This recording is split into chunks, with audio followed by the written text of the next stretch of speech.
Welcome back to another episode of Infidelity Tales Lab. We're thankful for your continued viewership. Before we begin, tell us, where in the world are you watching from? We love knowing our global reach. Now, let's dive into today's story. Chapter 1. The Perfect Facade. David Morrison had always been a man of simple pleasures.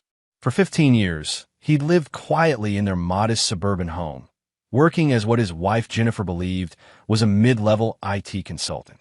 Every morning, he kissed her goodbye, drove his unremarkable Honda Civic to what she assumed was another day of troubleshooting corporate networks.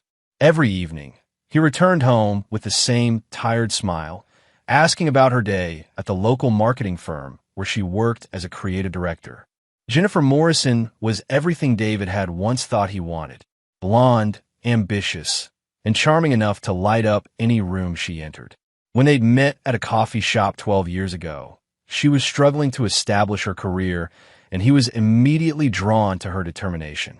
She saw in him stability, reliability, a safe harbor after a string of disappointing relationships with unreliable men.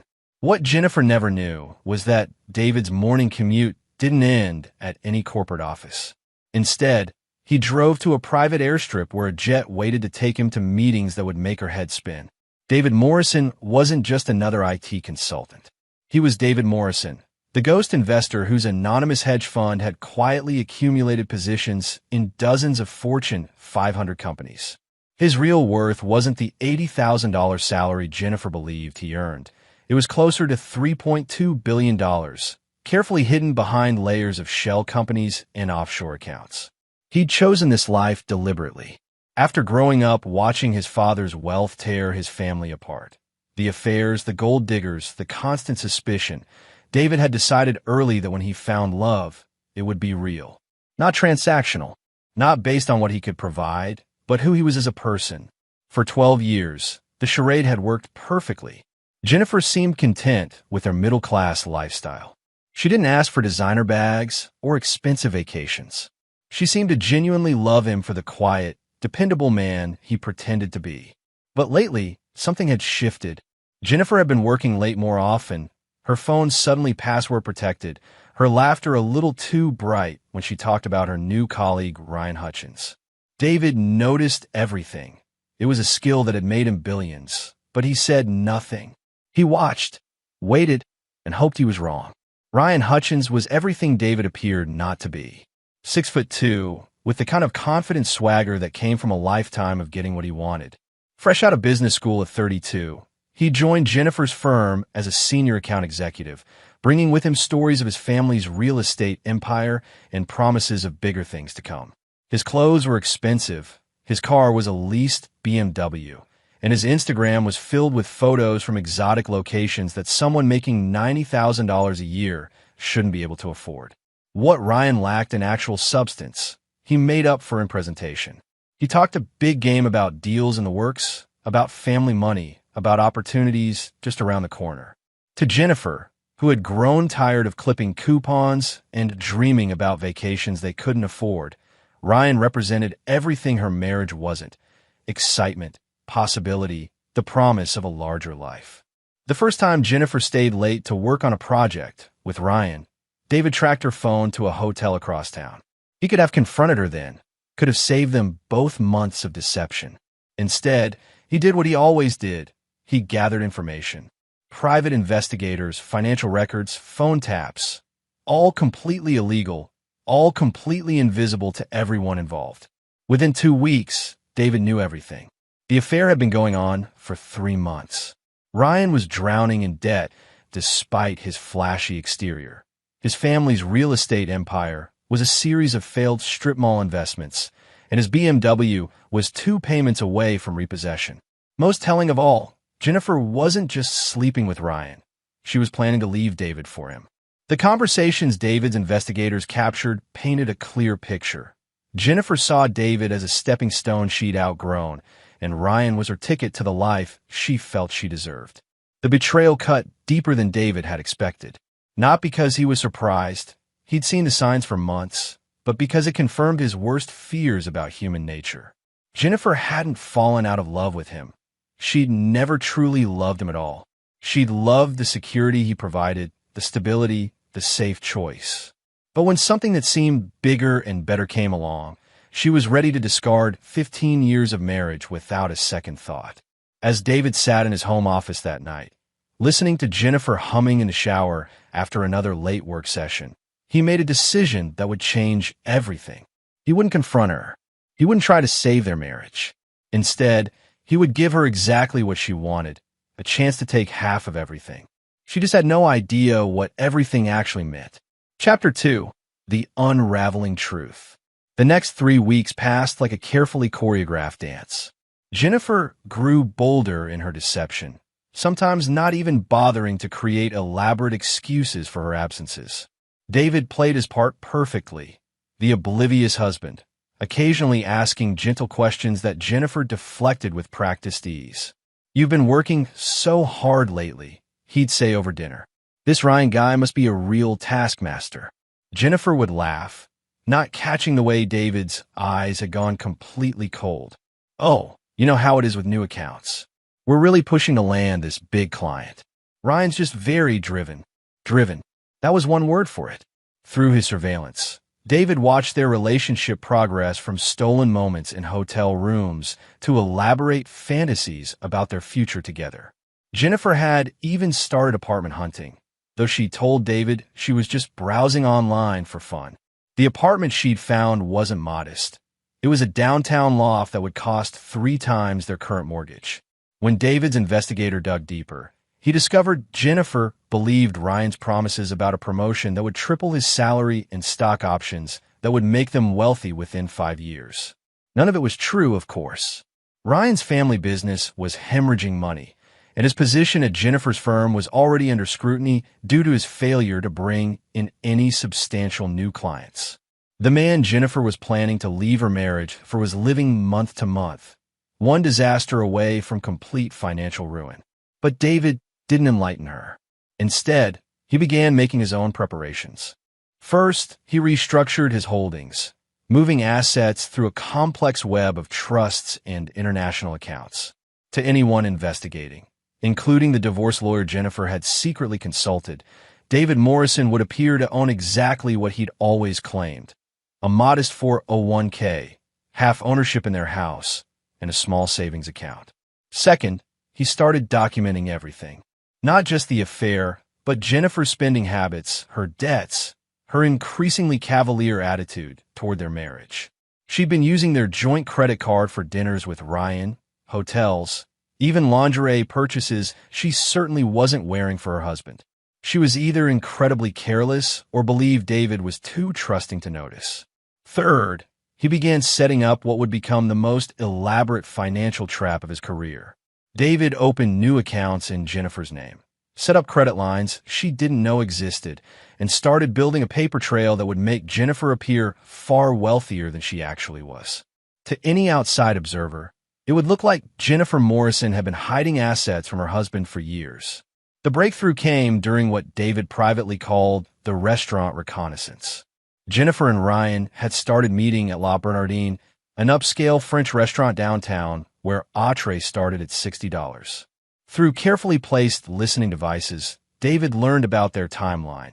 Jennifer planned to ask for a divorce after their anniversary in 2 weeks, and Ryan had promised her they'd be engaged within 6 months. What made David's blood run truly cold wasn't the timeline. It was Jennifer's casual cruelty when talking about him.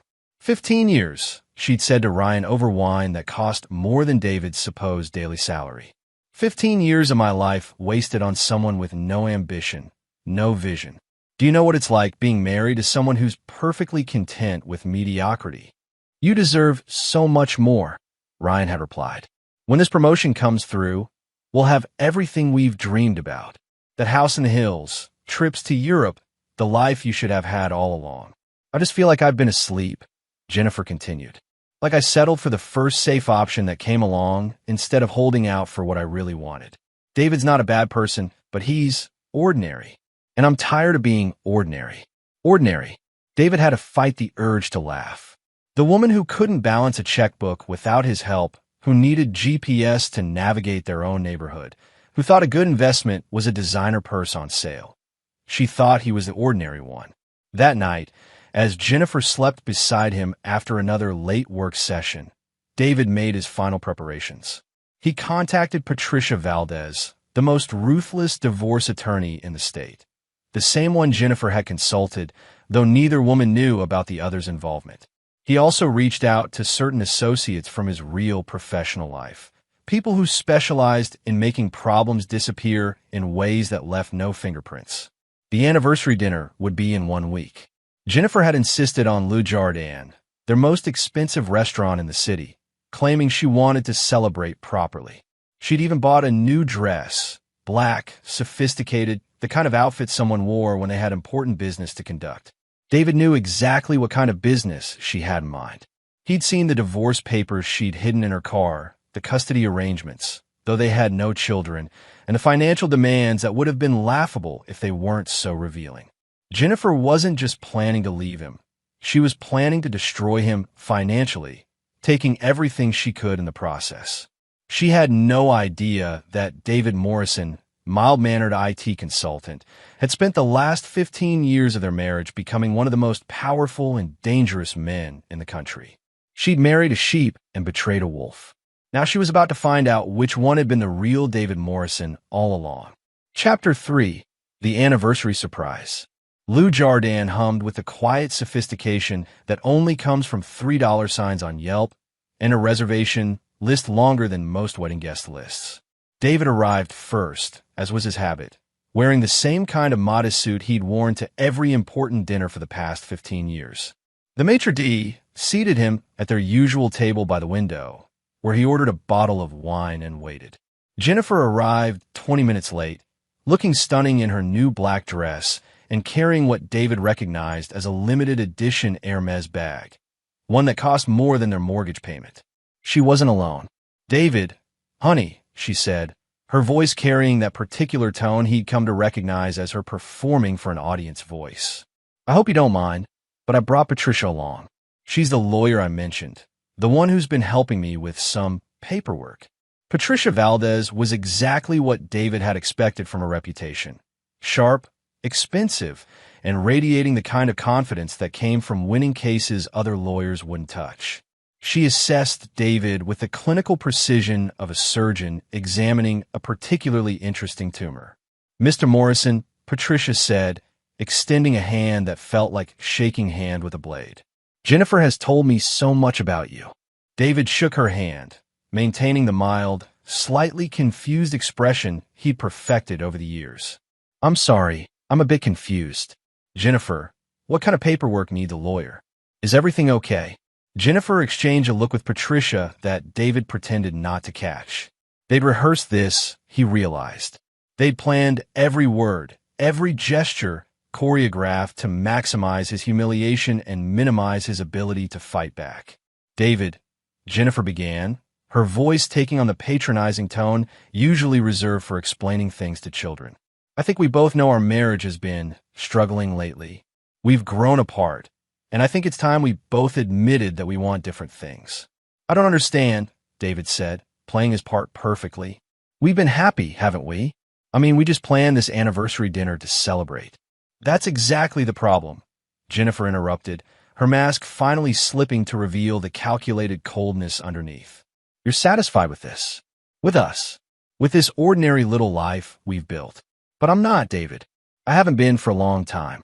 Patricia opened her briefcase with the theatrical precision of a magician revealing their final trick. "Mr. Morrison, my client has prepared a comprehensive dissolution agreement. Given the straightforward nature of your assets and the mutual desire for an amicable separation, we're hoping this can be resolved quickly and quietly." David accepted the papers with hands that trembled just enough to be believable. As he scanned the first page, he let his face cycle through confusion, hurt, and finally, devastation. "Jennifer," he whispered, Are you really asking for half of everything? After 15 years, you want to just divide up our life like it's a business transaction?" "Don't be dramatic," Jennifer said, though there was an edge of impatience in her voice now. They'd expected him to be more cooperative. "It's not personal, David. It's just reality. I've wasted my prime years in this marriage, and I deserve compensation for that. For the opportunities one gave up, for the life I could have had. The words hit exactly as she'd intended them to, like bullets designed to wound. David let them show on his face, let his shoulders slump as if the weight of her betrayal was crushing him. Prime years, he repeated slowly. Wasted. Patricia's clients usually get much more aggressive in these situations, Jennifer continued, warming to her theme. But I'm being reasonable. 50% of assets, including the house, your 401k, and savings. I think that's more than fair, considering what I've sacrificed. Patricia leaned forward with the predatory smile that had made her famous in family court. My client deserves compensation for her suffering, Mr. Morrison. 15 years of supporting a marriage that clearly wasn't meeting her needs. The court will be very sympathetic to a woman who gave up her best years for a man who couldn't provide the life she deserved. David looked between them. These two women who thought they were dismantling the life of some helpless middle manager, and felt something cold and final settle in his chest. He thought about Jennifer's late nights with Ryan, about her casual cruelty in describing their marriage, about the complete lack of guilt or remorse on her face as she demanded payment for the privilege of betraying him. You know what? He said quietly, reaching into his jacket for a pen. You're absolutely right. Jennifer blinked, clearly not expecting capitulation this easy. You are right, David continued, signing the papers without reading them. You did waste your prime years. You do deserve compensation, and I think 50% is exactly what you should get. He slid the papers back across the table with a smile that didn't reach his eyes. Patricia looked suspicious. No one gave up half their assets that easily, but Jennifer was practically glowing with triumph. I'm so glad you're being mature about this, Jennifer said, already mentally redecorating the life she'd build with Ryan. This really is for the best, David. For both of us.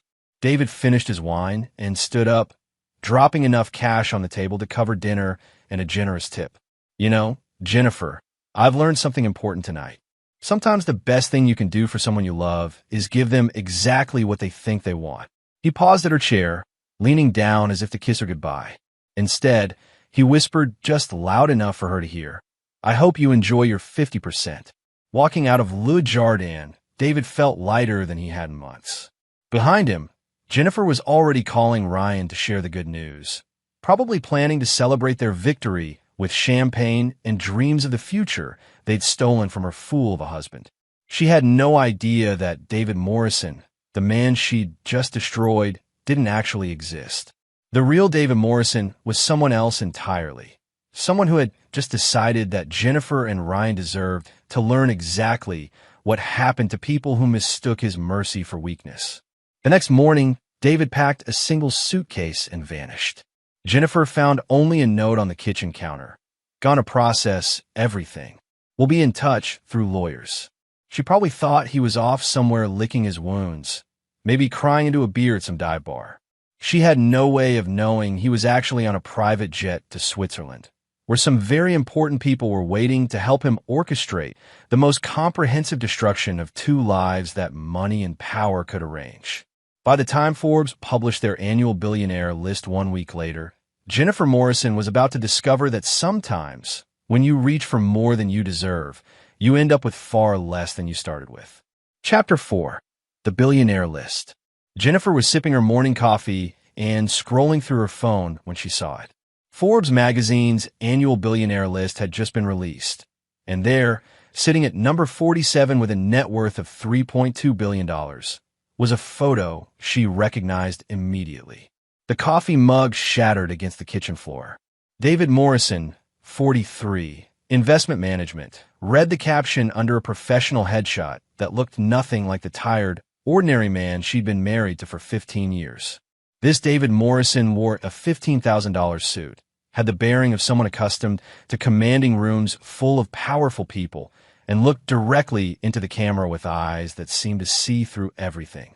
Her hands shaking, Jennifer fumbled for her phone and dialed a number she'd called exactly 71 times since discovering the article 3 hours ago. It went straight to voicemail, the same generic message that had been driving her insane all morning. David, it's me again, she said, trying to keep the desperation out of her voice. I saw the Forbes article. and there must be some mistake. That can't be you. We need to talk. Please call me back. She hung up and immediately dialed again. This time, a different voice answered, crisp, professional, definitely not David.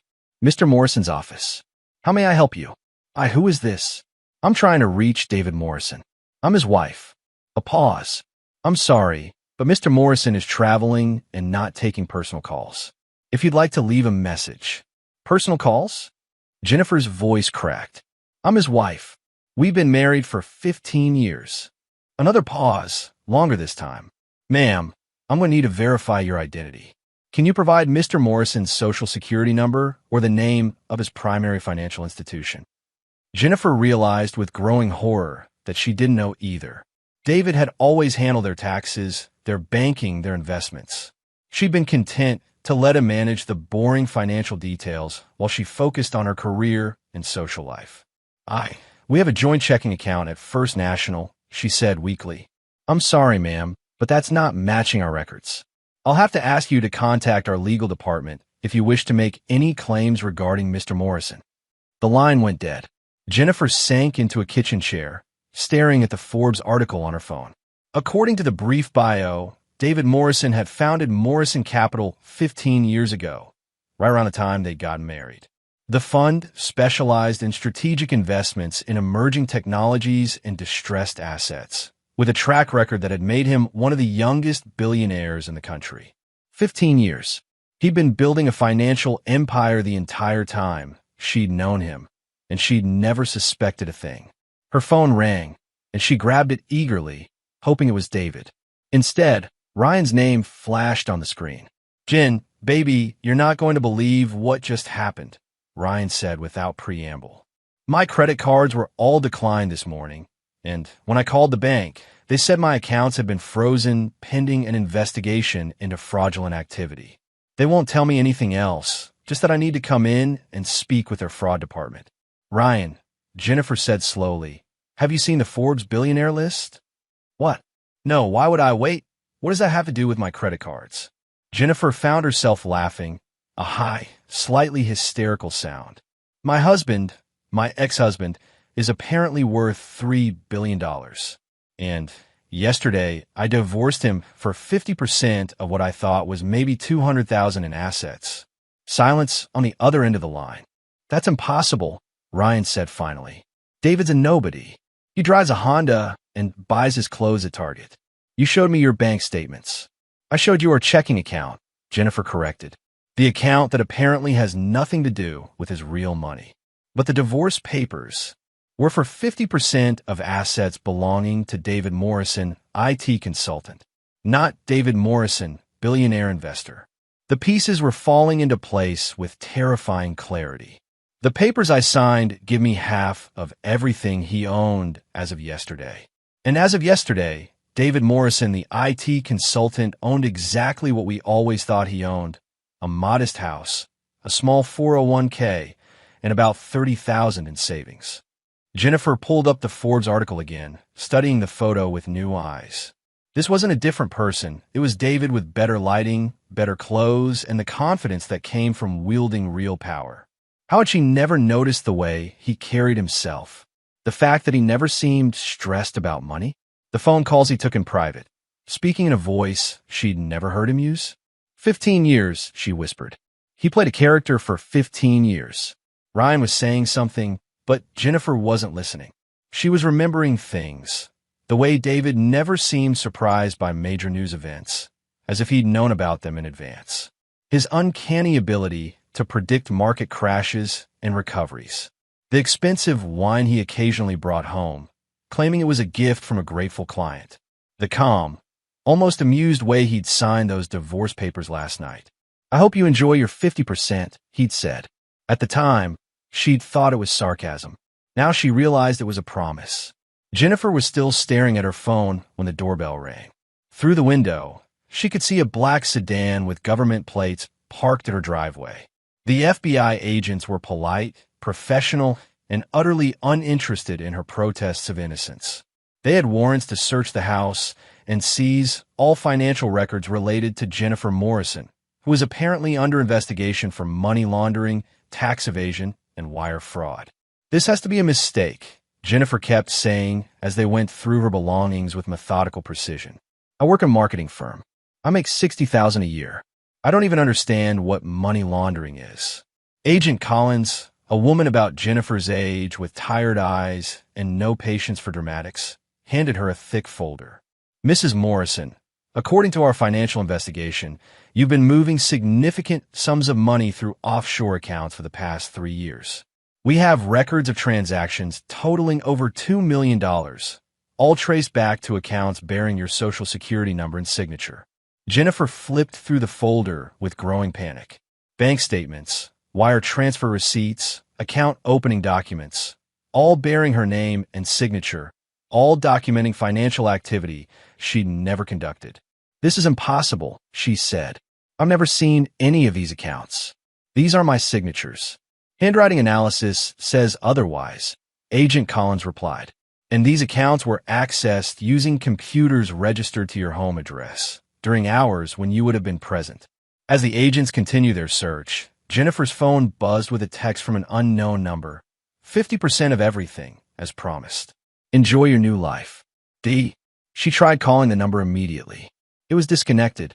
The Forbes article was still open on her phone.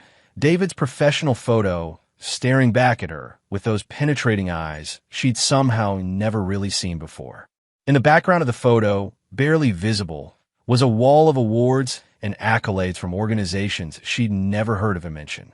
Investment Manager of the Year, Humanitarian of the Decade, Strategic Advisor to Fortune 500 CEOs. Her husband, her boring, predictable, ordinary husband, was one of the most powerful men in the country. And she just handed him the perfect legal framework to destroy her life. By the time the FBI finished their search, Jennifer understood with crystal clarity that David Morrison had planned every moment of this. The hidden accounts, the perfect timing, the legal framework of their divorce, all of it designed to give her exactly what she'd asked for while destroying everything she'd actually wanted. She'd gotten 50% of everything David Morrison owned. The problem was, she'd been married to the wrong David Morrison all along. Chapter 5. The Setup. 3 days after the FBI raid, Jennifer sat in her lawyer's office, trying to understand how her life had become a nightmare. Patricia Valdez looked like a woman who'd aged 5 years and 72 hours, surrounded by stacks of legal documents, and wearing the expression of someone who'd just realized they'd been outmaneuvered by a grandmaster. Let me make sure I understand this correctly, Patricia said, her voice tight with barely controlled frustration. Your husband, ex-husband, is worth $3 billion, but the divorce agreement we signed covers only the assets belonging to David Morrison, IT consultant, which means you're legally entitled to half of approximately $200,000, while David Morrison, investment manager, retains his entire fortune. That's not possible, Jennifer said for the 100th time. You can't have 2 different people with the same name and Social Security number. Actually, you can, Patricia replied grimly. I've spent the last 3 days with forensic accountants, and what your husband did was brilliant. Legally speaking, David Morrison, the IT consultant, and David Morrison, the billionaire, are the same person, but they maintain completely separate financial identities. The IT consultant owns everything you knew about: the house, the checking account, the modest retirement savings. The billionaire owns everything else, all held in trust structures and corporate entities that were specifically excluded from your marital property. Jennifer stared at the papers scattered across Patricia's desk. So the divorce is legal? Completely legal. And ironclad. Your husband spent years creating a paper trail that would make this outcome inevitable if you ever left him. Every asset you knew about was held in the name of David Morrison, IT consultant, resident of Oakwood Drive. Every asset you didn't know about was held by various entities controlled by David Morrison, investment manager, primary residence in the Cayman Islands. But that's fraud. No, Patricia said with the tone of someone delivering a terminal diagnosis. That's the most sophisticated prenup I've ever seen, disguised as a lifestyle choice. He lived as a middle-class man while building a fortune as someone else entirely. And because you never questioned the disparity between his apparent income and your comfortable lifestyle, you never uncovered the truth. Jennifer felt like she was drowning. What about the FBI investigation? The account to my name? Patricia's expression grew even grimmer. That's where things get complicated. Someone, and I think we both know who, has spent considerable time and resources creating a financial history that makes you look like a sophisticated money launderer. The accounts are real, the transactions are real, and the signatures match yours perfectly. But I never opened those accounts. Can you prove that? Do you have alibis for every date those accounts were opened? Can you demonstrate that someone else had access to your personal information, your handwriting samples, your daily schedule? Jennifer opened her mouth to respond, then closed it. David had handled their taxes, their banking, their mail. He'd had access to everything he needed to create a false identity for her, and she'd never thought to question any of it. He's been planning this for years, she whispered. Probably since the day you married him, Patricia confirmed. The question now is what we do about it. Jennifer's phone had been ringing constantly since the Forbes article broke. Old friends, distant relatives, former colleagues. Everyone wanted to know if she was the Jennifer Morrison who'd been married to the billionaire. Some calls were congratulatory, assuming she'd struck it rich. Others were clearly fishing for loans or investments. A few were from reporters, offering money for her story.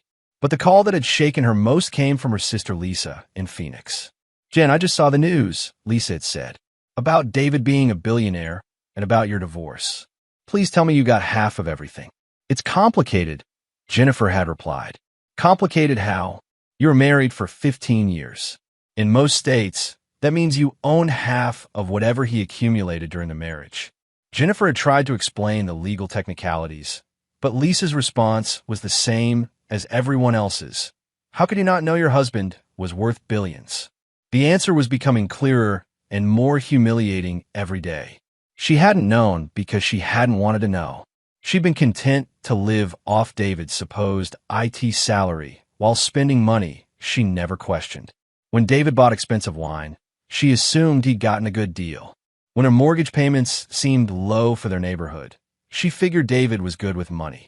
When he paid for her graduate degree without taking out loans, she thought he was just fiscally responsible. She'd been willfully blind because the alternative, actually paying attention to their finances, taking responsibility for their joint future, asking hard questions about money, required effort she hadn't wanted to expend. She'd prefer to focus on her career, her social life, her affair with Ryan, while David quietly built an empire she couldn't even comprehend. "There's something else," Patricia said, pulling Jennifer back to the present. "I've been contacted by Ryan Hutchins' attorney. Apparently, he's also under federal investigation, and he's claiming that you recruited him into some kind of conspiracy to defraud your husband." "That's insane. Ryan doesn't even know about David's money." "Are you sure about that?" "Because the evidence suggests otherwise. Bank records show that Ryan received 3 wire transfers totaling $50,000 from one of the accounts linked to your name. The transfers were made over the course of your affair, always within 24 hours of your hotel meetings." Jennifer's mind reeled. "That's impossible. Ryan's been broke this whole time. He couldn't even pay for dinner without borrowing money." According to the FBI, those payments were labeled as consulting fees for services related to asset evaluation and strategic planning. They have records of Ryan researching your husband's background, your neighborhood property values, and local divorce law. From the outside, it looks like you hired your lover to help you plan the perfect divorce. "David did this," Jennifer said with growing certainty. "He set this up. He made those payments. He created those records. Can you prove that? Because from where I sit, the evidence against you and Ryan is overwhelming, and the evidence against your ex-husband is non-existent. David Morrison looks like the victim of a sophisticated conspiracy between his wife and her lover to defraud him of his assets." Jennifer slumped in her chair, finally understanding the scope of what David had done. He hadn't just hidden his wealth. He'd constructed an elaborate trap that made her look like the criminal and him look like the victim. Every piece of evidence that could prove his deception could also be used to prove her guilt.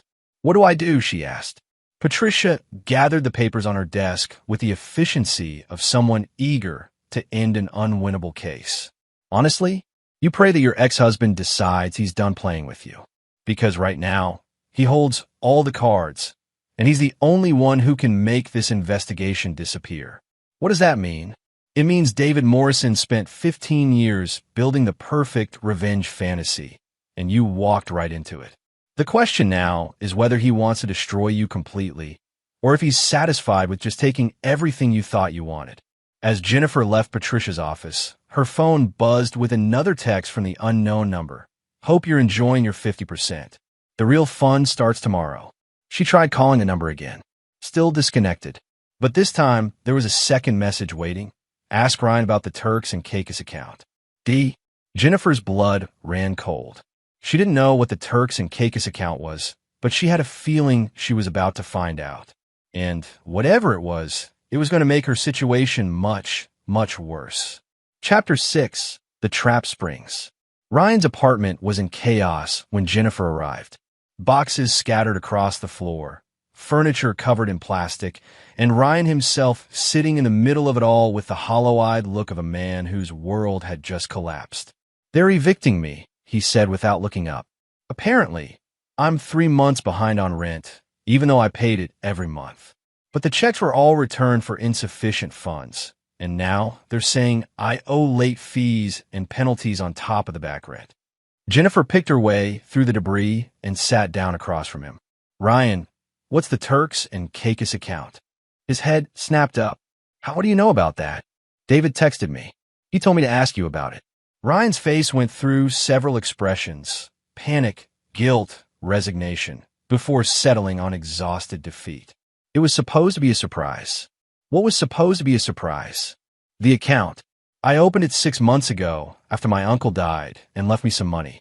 It was going to be our escape fund, money David couldn't touch in the divorce, money we could use to start over somewhere tropical.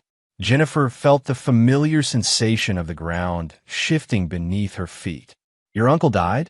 You never mentioned an uncle." "He wasn't really my uncle. He was my dad's business partner from way back. But he left me $50,000, and I thought if I put it offshore, we could have something that was just ours when all this was over." $50,000, Jennifer repeated slowly. "The same amount the FBI says you received from accounts linked to my name." Ryan's eyes widened. "Wait, what?" "No, that's not. The money came from my uncle's estate. I have all the paperwork." "Show me." Ryan disappeared into his bedroom and returned with a manila folder. Inside were all the documents related to his inheritance: the death certificate, the will, the bank transfers. Everything looked legitimate, down to the law firm letterhead and notary stamps. Jennifer studied the papers with growing unease. "Ryan, what was your uncle's name?" "Harold Morrison. He went by Harry." The folder slipped from Jennifer's hands. "Morrison? Yeah, it's just a coincidence. Pretty weird, right? I mean, what are the odds that my girlfriend husband and my dead uncle would have the same last name?" Jennifer stared at Ryan with the dawning realization that he was either the best actor she'd ever met or completely innocent of the trap they'd both walked into. "Ryan, there is no Harold Morrison in your family. There never was." "What are you talking about?" "I have all the documentation. Documentation that David created. Don't you see? He's been planning this for months, maybe years. He knew about our affair before we did. He created a fake uncle, a fake inheritance, and a fake offshore account that matches exactly with the money the FBI thinks I paid you." Ryan looked like he'd been punched. "That's impossible. The lawyers, the bank transfers, the death certificate. All fake. All part of an elaborate setup to make us look like criminals." Jennifer was pacing now, the pieces falling into place with terrifying clarity. "Think about it, Ryan. How we meet. You got hired at my company right around the time things started getting bad in my marriage. You started pursuing me just when I was most vulnerable. You had all these stories about family money and business opportunities, but every time I asked for specifics, you changed the subject. Because I was embarrassed. My family's business really was failing, and I was trying to impress you with stories David fed you. Think, Ryan, how did you know so much about real estate law? How did you know exactly what buttons to push to make me dissatisfied with my marriage? How did you know David would be easy to divorce?" Ryan was shaking his head, but his eyes showed the growing awareness of someone who'd been played by a master. You're saying, David, what? That he hired me to seduce his own wife. I'm saying David found a broke, ambitious man with flexible morals and created the perfect trap.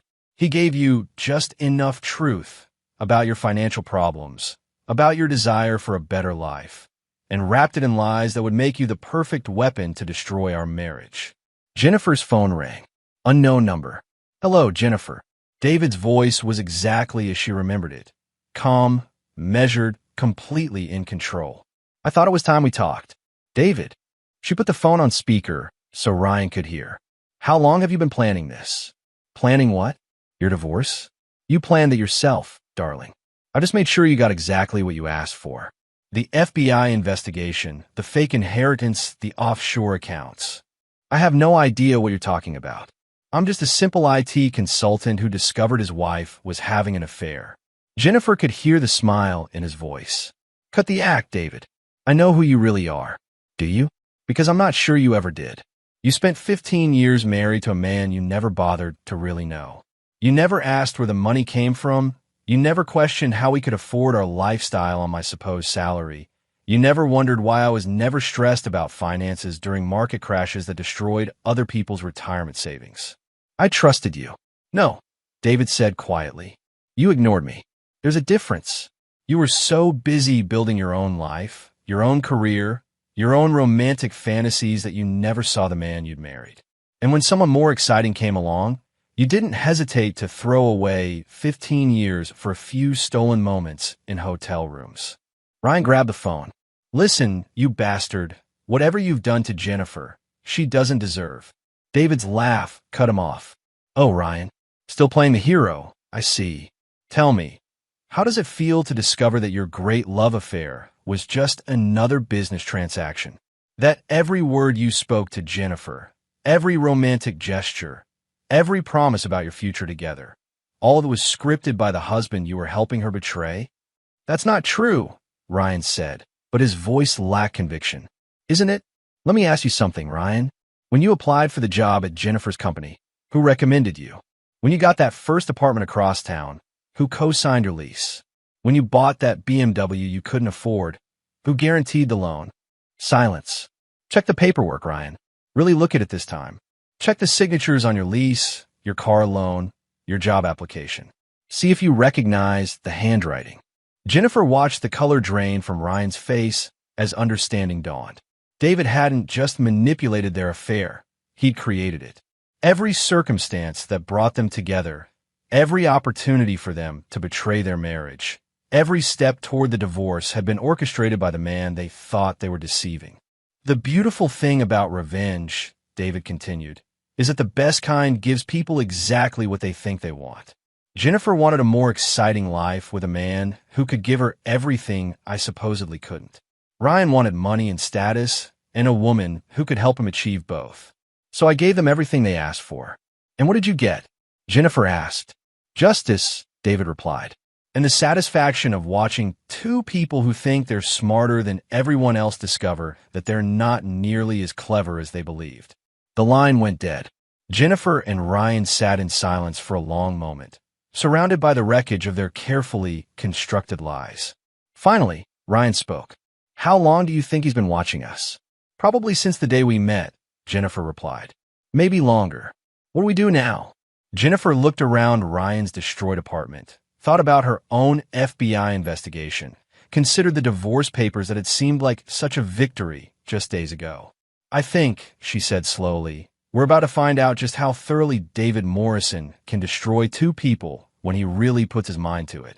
Outside, a black sedan sat at the end of the street, its occupants taking photographs with long-range lenses. Neither Jennifer nor Ryan noticed it. They were too busy trying to understand how completely they'd been outmaneuvered by a man they dismissed as ordinary. But David Morrison had never been ordinary. He'd just been patient. And now, finally, it was time for the real punishment to begin. Chapter 7, The Unraveling. 2 weeks after the phone call, Jennifer's world had collapsed so completely that she sometimes wondered if her old life had been real at all. The FBI investigation had expanded into a full-scale financial crimes task force, with agents tracking what they believed was an international money laundering operation spanning 3 countries and involving dozens of shell companies. Jennifer sat in a federal holding cell, waiting for her lawyer to arrange bail she couldn't afford. The house was gone, seized as evidence, and sold to cover restitution for her alleged crimes. Her job was gone, terminated immediately when the indictment was unsealed. Her bank accounts were frozen, her credit cards canceled, her entire financial existence erased with surgical precision. The most damning evidence had surfaced just days ago. Video surveillance from various banks showing Jennifer Morrison opening accounts, making transactions, and signing documents that she had no memory of creating. The woman in the videos looked exactly like her, moved like her, even had her distinctive jewelry and handbags. Deep fake technology, her public defender had explained with the weary tone of someone who'd seen too many impossible cases. Sophisticated enough to fool any jury. And the financial paper trail is bulletproof. Whoever set this up spent years creating a version of your life that makes you look like a criminal mastermind. Ryan was in an even worse position. His inheritance had been traced to a complex network of offshore accounts that the FBI claimed were used to fund international arms dealers. He was facing charges that could put him away for 20 years, and unlike Jennifer, he couldn't even afford a public defender. The irony wasn't lost on Jennifer that she was now living the life she'd always feared: public humiliation, financial ruin, complete social isolation. Every news story about her case mentioned her affair, her divorce, her attempt to defraud billionaire husband David Morrison. The comment sections were particularly brutal, filled with people who seemed to take personal satisfaction in her downfall. Gold-digging wife gets what she deserves. Should have appreciated what she had instead of cheating. This is what happens when you try to scam someone smarter than you. What made it worse was that Jennifer couldn't even defend herself without sounding delusional. Who would believe that David Morrison, victim of financial fraud and betrayed husband, had actually orchestrated the entire scheme? Who would take her word against that of a billionaire philanthropist who donated millions to charity and employed thousands of people? The answer came during her 3rd week in custody, when she received an unexpected visitor. Mrs. Morrison? The woman was younger than Jennifer, well-dressed, with the kind of confidence that came from never having to worry about money. "My name is Rachel Chun. I'm an investigative journalist with the Washington Post." Jennifer almost laughed. "If you're here for an interview, I don't have much to say. Everything I could tell you would just sound like the desperate lies of a guilty woman." "Actually," Rachel said, settling into the plastic chair across from Jennifer, "I'm here because I think your husband has done this before." That got Jennifer's attention. "I've been investigating David Morrison for 6 months," Rachel continued. "Not the billionaire philanthropist, the pattern. 3 other women in the past 20 years, all divorced from men named David Morrison, all facing federal charges for financial crimes, all claiming their ex-husbands framed them." Jennifer's heart started racing. 3 others? Amanda Clark in Seattle, Michelle Rodriguez in Austin, Catherine Wells in Miami, all married to men they believed were middle-class professionals, all cheated on their husbands, all divorced under remarkably similar circumstances, all charged with financial crimes they claim they didn't commit. Where are they now? Rachel's expression grew grim.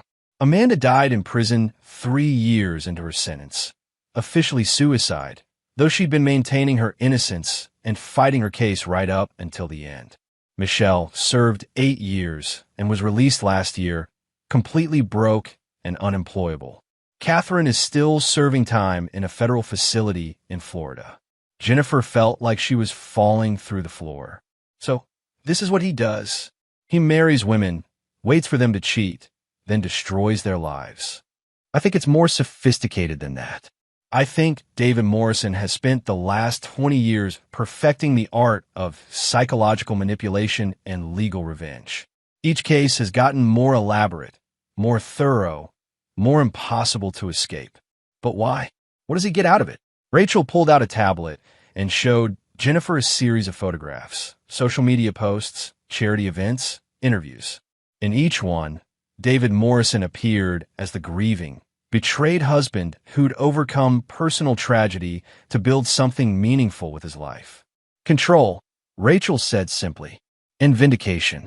He's built his entire public persona around being the victim who rose above his circumstances.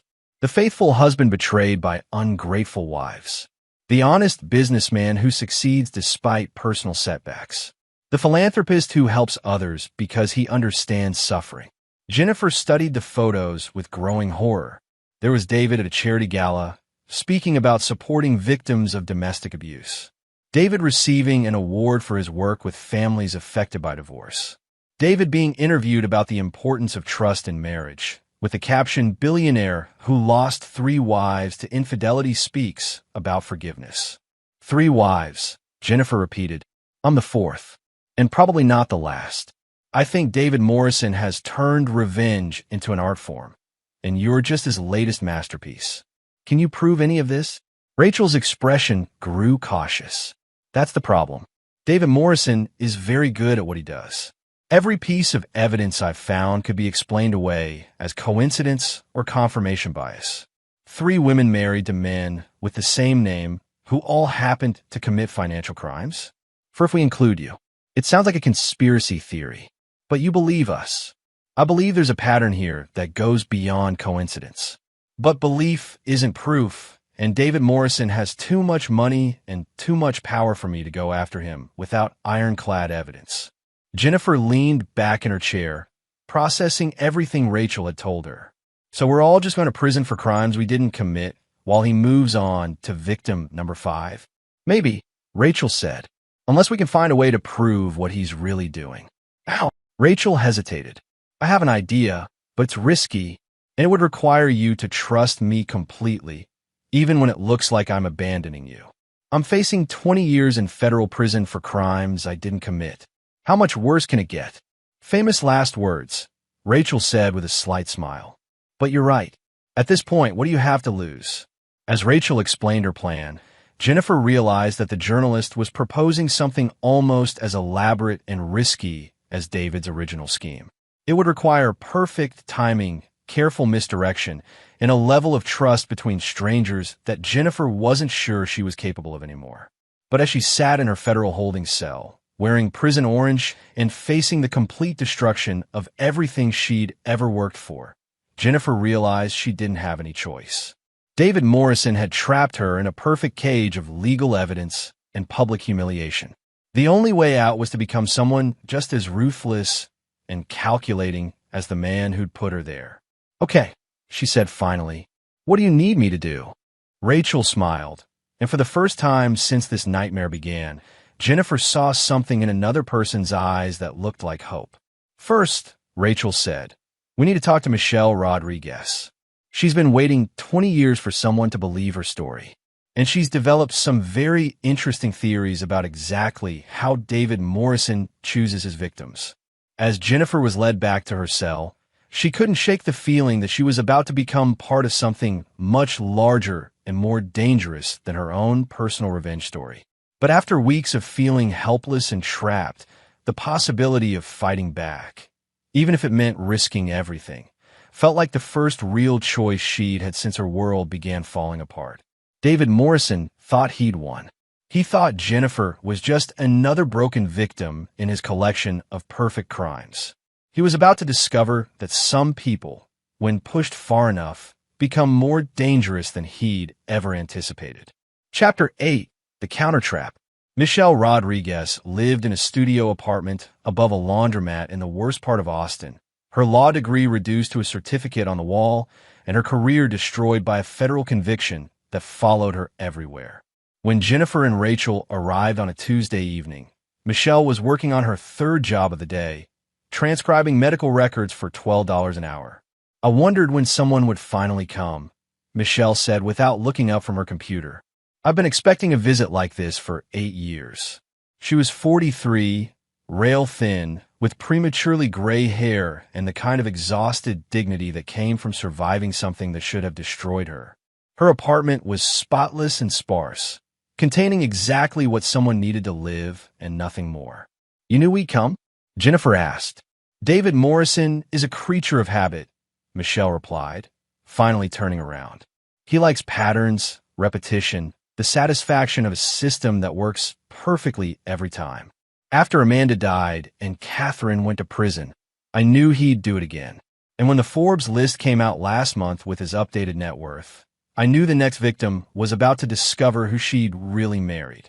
Rachel pulled out her recording equipment. Michelle, are you willing to go on record about what happened to you? I've been waiting 8 years for someone to ask me that question. Michelle closed her laptop and gave them her complete attention. But first, you need to understand something. David Morrison didn't choose us randomly. He has a very specific type, and there's a reason his system works so perfectly. Jennifer shifted uncomfortably. What do you mean? Show me your college photos, Michelle said. Confused, Jennifer pulled out her phone and scrolled to some old pictures from her sorority days. Michelle studied them for a moment, then walked to a small box on her bookshelf. Inside were photographs of herself from 20 years ago. Young, blonde, professionally dressed, with the kind of confident smile that came from believing the world was full of possibilities. The resemblance was unmistakable. Not identical, but clearly the same type. Attractive, ambitious, upper-middle-class women with similar builds and coloring. Amanda looked like us too, Michelle continued. And Catherine. David Morrison doesn't just marry randomly. He has a template, and he shops for wives the same way other people shop for cars. Rachel was taking notes furiously. How does he find you? Professional conferences, alumni events, places where successful women in their late 20s gather. He studies you for weeks before making contact, learns your background, your vulnerabilities, your relationship history. By the time he introduces himself, he already knows exactly what kind of man you're looking for. Jennifer thought back to the coffee shop where she'd met David, how perfectly he'd seemed to understand her frustrations with dating, how naturally their conversation had flowed. So our entire relationship was planned. From the first conversation, David Morrison doesn't believe in love, Jennifer. He believes in control. He studies women the way other people study chess problems, looking for the perfect sequence of moves that will give him total power over your life. Michelle walked to her kitchen and returned with a thick folder. I've spent 8 years putting together everything I could find about David's pattern. Financial records, court documents, news articles, even social media posts from his victims' friends and family. Want to know what I discovered? She spread the contents across her small table. A complex timeline spanning 25 years, starting with David's first marriage when he was just 22 years old. His name wasn't always David Morrison, Michelle said. He was born David Kellerman in Ohio, the son of a small-town accountant who embezzled money from local businesses and died in prison when David was 16. David changed his name when he turned 18 and started building his fortune using techniques his father had taught him, creating false identities, moving money through complex networks, making himself invisible while manipulating other people's lives. Rachel studied the timeline with growing excitement. You're saying David Morrison, the billionaire investor, is also a fake identity? One of many. Over the past 25 years, he's been David Morrison, David Kellerman, David Matthews, and probably a dozen other names. Each identity has its own financial network, its own background story, its own carefully constructed life. When he's done destroying one wife, he simply becomes someone else and starts shopping for the next victim. Jennifer felt sick. How many women has he done this to? That I can prove? 4, including you. But I suspect there are others, women who died or disappeared or were so thoroughly broken they never try to fight back. Michelle's voice remained calm, but her eyes showed the rage of someone who'd spent years thinking about revenge. David Morrison has turned the systematic destruction of women's lives into his personal hobby, and no one's ever stopped him? Ow! He's brilliant, patient, and completely ruthless. He chooses victims who fit a specific profile, successful enough to be worth destroying, but not powerful enough to fight back effectively. He builds cases that are legally bulletproof, and he presents himself to the world as the victim, the faithful husband who keeps getting betrayed by ungrateful wives. Rachel looked up from her notes. Michelle, I need to ask you something, and I need you to be completely honest. Did you cheat on David? Michelle was quiet for a long moment. Yes. with a man I later discovered was an actor David had hired to seduce me. The entire affair was scripted, Jennifer, down to the romantic gestures and promises about our future together. David created a man designed to exploit my specific emotional vulnerabilities, then sat back and watched me destroy my marriage with someone who was literally reading from a script. Jennifer's hands started shaking. Ryan. He did the same thing with Ryan. Of course he did. David's system works because it gives you the illusion of choice while actually controlling every variable. You think you're rebelling against your boring marriage, but you're actually following a path he designed specifically for you. The three women sat in silence for a moment, absorbing the full scope of what David had created. Not just individual revenge schemes, but an entire system for identifying, manipulating, and destroying women who fit his preferred victim profile. Finally, Rachel spoke. Michelle, Jennifer, I think we can stop him. But it's going to require something that's never been tried before. What? We're going to give David Morrison exactly what he wants most, another victim. Someone who fits his pattern perfectly. Someone vulnerable enough to manipulate. Someone he can't resist adding to his collection. Jennifer frowned. You want to set up another woman to be destroyed? No, Rachel said with a smile that was equal parts excitement and determination. I want to set up David Morrison to destroy himself. Because I think his greatest strength, his absolute confidence in his system, might also be his greatest weakness. As Rachel explained her plan, Jennifer realized the journalist was proposing something that was either brilliant or completely insane. It would require perfect acting, enormous risk, and the kind of coordinated deception that David himself had perfected. But it might also be the only way to give a monster exactly what he deserved. Are you in? Rachel asked. Jennifer looked around Michelle's tiny apartment, thought about Catherine Wells still sitting in federal prison, remembered Amanda Clark who died, maintaining her innocence, considered her own future as David Morrison's fourth convicted victim. I'm in, she said. Let's destroy the bastard. Michelle smiled for the first time since they'd arrived. Finally, I've been waiting 8 years to hear someone say those words. Outside Michelle's window, the city lights stretched toward the horizon, full of possibilities and hidden dangers. Somewhere out there, David Morrison was probably already selecting his next victim, confident that his perfect system would work exactly as it always had. He had no way of knowing that 3 women who should have stayed broken were about to turn his own tactics against him, or that his next victim would be someone specifically designed to give him everything he thought he wanted while destroying everything he'd built. The hunter was about to become the prey, and David Morrison was about to learn that some games were more dangerous than others. Chapter 9. Perfect Justice. 6 months later, David Morrison met Dr. Sarah Elizabeth Hartwell at a pharmaceutical industry conference in Chicago. She was everything his previous victims had been: beautiful, intelligent, professionally successful, but with one crucial difference. Dr. Hartwell was actually FBI Special Agent Sarah Beth Hamilton, working undercover with the full resources of a federal task force that had been quietly building a case against David Morrison for conspiracy, racketeering, and systematic fraud spanning multiple decades. The task force had been Rachel Chen's idea, born from months of collaboration between her investigative reporting and Jennifer's inside knowledge of David's methods. When presented with Michelle's evidence and Jennifer's first-hand account, the FBI had realized they weren't looking at isolated financial crimes. They were looking at one of the most sophisticated serial fraud operations in American history. Agent Hamilton had spent weeks preparing for her role as David's next victim. She'd studied his pattern, learned his preferences, and crafted a background designed to trigger all his psychological triggers. She was recently divorced from a man who'd left her for a younger woman, financially successful but emotionally vulnerable, and attending the conference alone after her research partner had canceled at the last minute. David approached her at the hotel bar with the same carefully calculated charm he'd used on Jennifer, Michelle, Amanda, and Catherine. Within an hour, he was telling her about his own recent divorce from a wife who'd tried to steal his money, his work as a strategic consultant, his modest lifestyle despite his professional success. Sarah was fascinated by David's stories, impressed by his humility, and grateful for the attention of someone who seemed to understand her recent romantic disappointments. When he suggested dinner the following evening, she accepted with exactly the right combination of enthusiasm and careful reserve. Over the next 3 months, David Morrison executed his pattern with precision.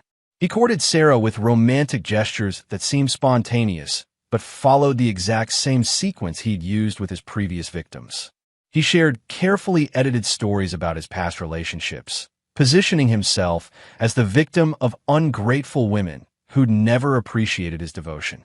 He gradually increased the intimacy of their relationship while subtly criticizing her ex-husband and encouraging her dissatisfaction with her current life. Every conversation was recorded. Every financial transaction was monitored. Every aspect of David's manipulation was documented by agents who understood exactly what they were watching. The breakthrough came when David began setting up Sarah's destruction. Following his established pattern, he started creating false financial accounts in her name, building the paper trail that would eventually make her look like a money launderer and federal criminal. But this time, instead of an unwitting victim, he was targeting someone who could document every step of his fraud in real time. When David hired an actor to play Dr. Marcus Webb, the charming colleague designed to seduce Sarah away from their relationship, the FBI was ready. Dr. Webb was actually Agent Timothy Foster, who played his role perfectly while wearing recording devices that captured David's detailed instructions about how to manipulate Sarah's emotions and destroy her trust in their relationship. The final trap was sprung on what should have been Sarah's destruction. David had arranged for her to discover evidence of her own supposed financial crimes, planted carefully to make her look guilty while keeping his hands completely clean. But instead of a panicked woman discovering she'd been framed, David found himself surrounded by federal agents executing arrest warrants for fraud, conspiracy, racketeering, and multiple counts of identity theft. David Kellerman, Agent Hamilton said, using his birth name as she placed him in handcuffs, "You're under arrest for conspiracy to commit fraud, racketeering, money laundering, and approximately 24 other federal crimes spanning the past 25 years. For the first time in his adult life, David Morrison looked genuinely surprised. The trial became the most closely watched white-collar prosecution of the decade. Jennifer, Michelle, and Catherine, who was released pending David's trial, all testified about their experiences. Amanda Clark's family provided evidence from her case. Most damning of all were the recordings of David instructing Agent Foster on exactly how to manipulate Sarah's emotions, combined with financial records showing his systematic creation of false evidence designed to frame his victims. David's defense team tried to argue that he was a victim of vindictive ex-wives and an overzealous FBI task force. They portrayed him as a successful businessman who'd been unlucky in love, targeted by women who wanted his money and investigators who wanted a high-profile conviction. The jury wasn't buying it. When the recordings were played of David explaining to Agent Foster how to break down her defenses and make her feel guilty for trusting anyone but me, the courtroom fell silent. When financial experts demonstrated how David had systematically created false identities for his victims over the course of decades, several jurors visibly recoiled. Most devastating was Michelle Rodriguez's testimony about her 8 years in prison for crimes she hadn't committed, delivered with the quiet dignity of someone who'd survived something that should have destroyed her. David Morrison didn't just steal money, she told the jury. He stole lives. He stole time. He stole the futures of women who made the mistake of trusting him. And he did it all while presenting himself as the victim, collecting sympathy and admiration for surviving the betrayal of ungrateful wives. The verdict was unanimous on all counts. David Morrison was sentenced to 45 years in federal prison without the possibility of parole, with additional restitution payments that would strip him of every asset he'd accumulated through his criminal enterprise. But for Jennifer, the real satisfaction came from the civil suits that followed. With David's criminal conviction, the evidence of his fraud was overwhelming. Every victim received significant financial compensation from his seized assets. More importantly, the convictions that had destroyed their lives were all overturned. Jennifer used her settlement to start a foundation supporting women who'd been victimized by systematic fraud and manipulation. Michelle returned to law school and became a prosecutor specializing in financial crimes. Catherine started a support group for federal prisoners who'd been wrongfully convicted. Amanda Clark's family received a formal apology from the federal government and a settlement that helped establish a scholarship in her name for women studying criminal justice. The final piece of justice came from an unexpected source. Ryan Hutchins, who had been released when David's conspiracy was exposed, chose to testify about his own manipulation and the way David had exploited his financial desperation to turn him into an unwitting accomplice. "I thought I was seducing another man's wife," Ryan told the court during the sentencing phase. "I had no idea I was just a puppet in someone else's revenge fantasy." David Morrison didn't just destroy marriages. He destroyed the people who trusted him, the people who worked for him, and the people who got caught up in his schemes without ever knowing they were being used. On the day David Morrison was led away in shackles, Jennifer stood outside the federal courthouse with Michelle, Catherine, and Rachel. For the first time in over a year, she felt like herself again. Not David's victim, not the woman who'd been systematically broken down and rebuilt as a criminal, but Jennifer Morrison, someone who'd survived something terrible and used that survival to protect other people. "Think he'll appeal?" Catherine asked.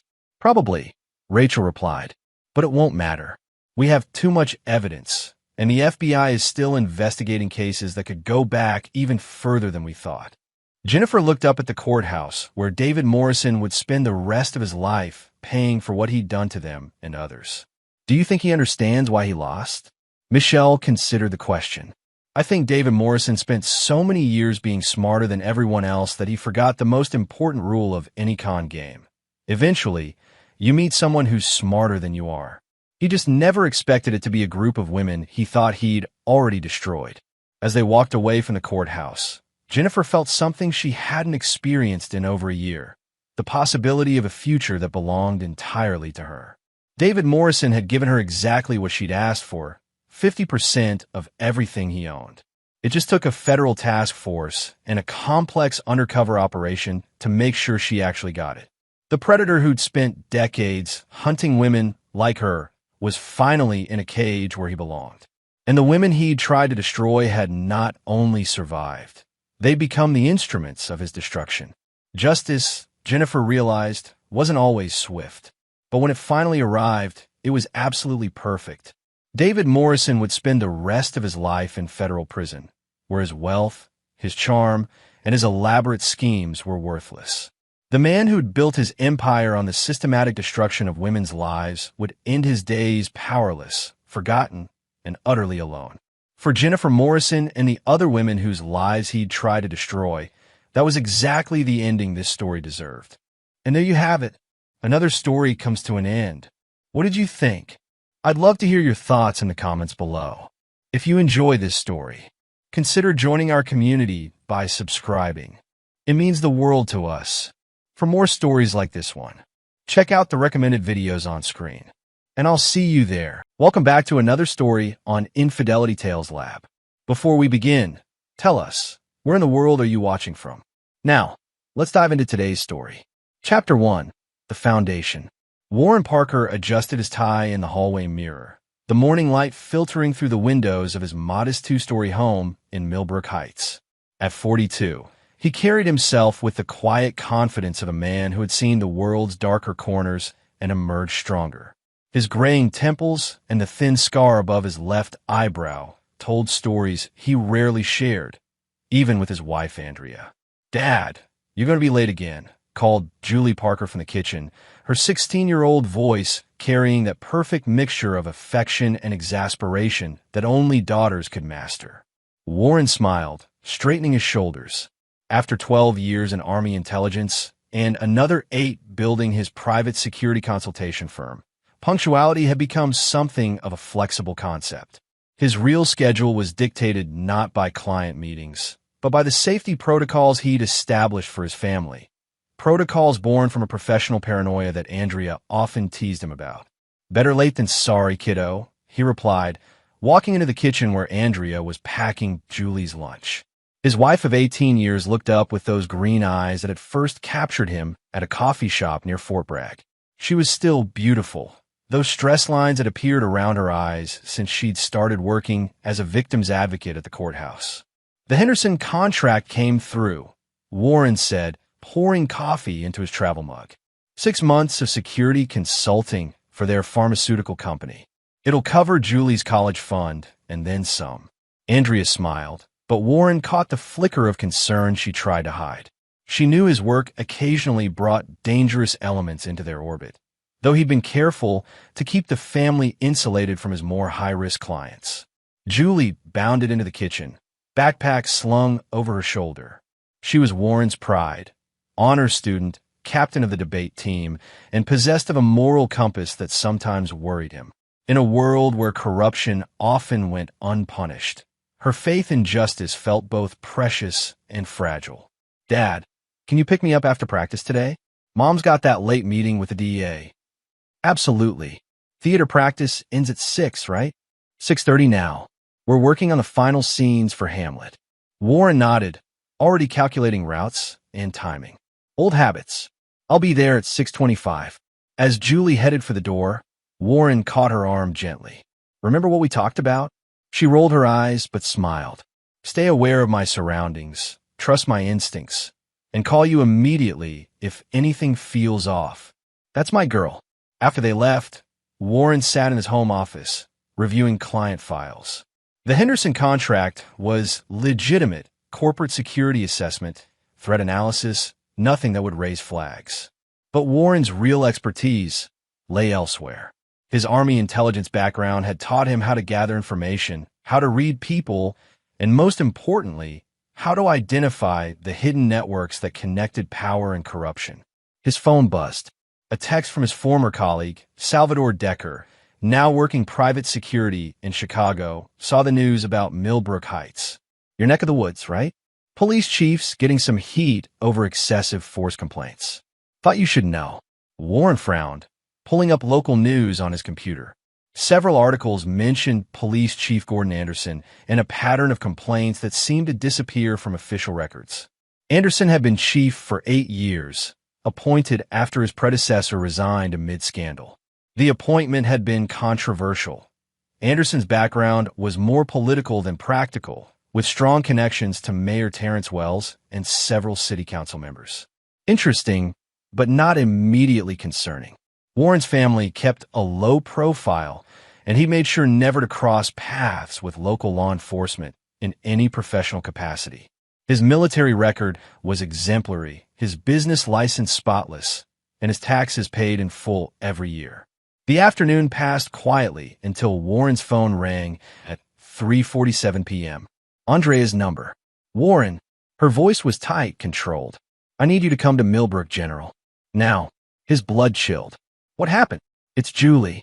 She's hurt. Someone pushed her down the stairs at school. She's conscious, but Warren." Andrea's voice broke. "It wasn't an accident." Warren was already reaching for his keys, his mind shifting into the cold, analytical mode that had served him in combat zones. How bad? Possible concussion, definitely bruised ribs. But Warren, she said it was Tyler Anderson, the police chief's son. The name hit Warren like a physical blow. He'd heard about Tyler Anderson, 18 years old, star quarterback, heading to state on a football scholarship. Also rumored to be untouchable, protected by his father's position and the town's investment in the football program. "I'm on my way. Don't say anything to anyone until I get there." As Warren drove toward the hospital, his hands steady on the wheel despite the rage building in his chest, he began processing scenarios. Tyler Anderson had hurt his daughter. That was unacceptable. But more than that, Warren's instincts, honed by years of reading threats and assessing enemies, told him this wasn't random teenage violence. This felt calculated, targeted. Someone had decided to send Warren Parker a message. They had no idea who they were dealing with. Chapter 2. The Line in the Sand. The hospital's fluorescent lights cast harsh shadows as Warren strode through the emergency department. He found Andrea in the family waiting area, her victim's advocate composure cracked, revealing the frightened mother beneath. "Where is she?" Warren's voice was calm, but Andrea knew him well enough to recognize the dangerous stillness that had settled over him. Room 12. The doctor says she'll be fine physically, but Warren... Andrea's hands trembled as she reached for his. She's scared. Really scared. She said Tyler Anderson cornered her at the top of the science building stairs. He said something about her family needing to know their place, then shoved her hard. Warren's jaw tightened imperceptibly. Witnesses? 3 students saw it. They gave statements to the school principal, but then Andrea's voice dropped. Principal Chambers called me an hour ago. He said the witnesses are now claiming they didn't see clearly what happened. They're saying it might have been an accident. The pieces clicked into place in Warren's mind with military precision. Someone had gotten to the witnesses. Someone with enough influence to make teenagers change their stories within hours. I want to see her. Julie was sitting up in the hospital bed, a bandage over her left temple and her usually bright eyes dulled with pain medication. When she saw Warren, she tried to smile, but faltered quickly. Hey, Dad. Warren pulled a chair close to her bed, his expression soft, but his eyes alert. Tell me exactly what happened, sweetheart.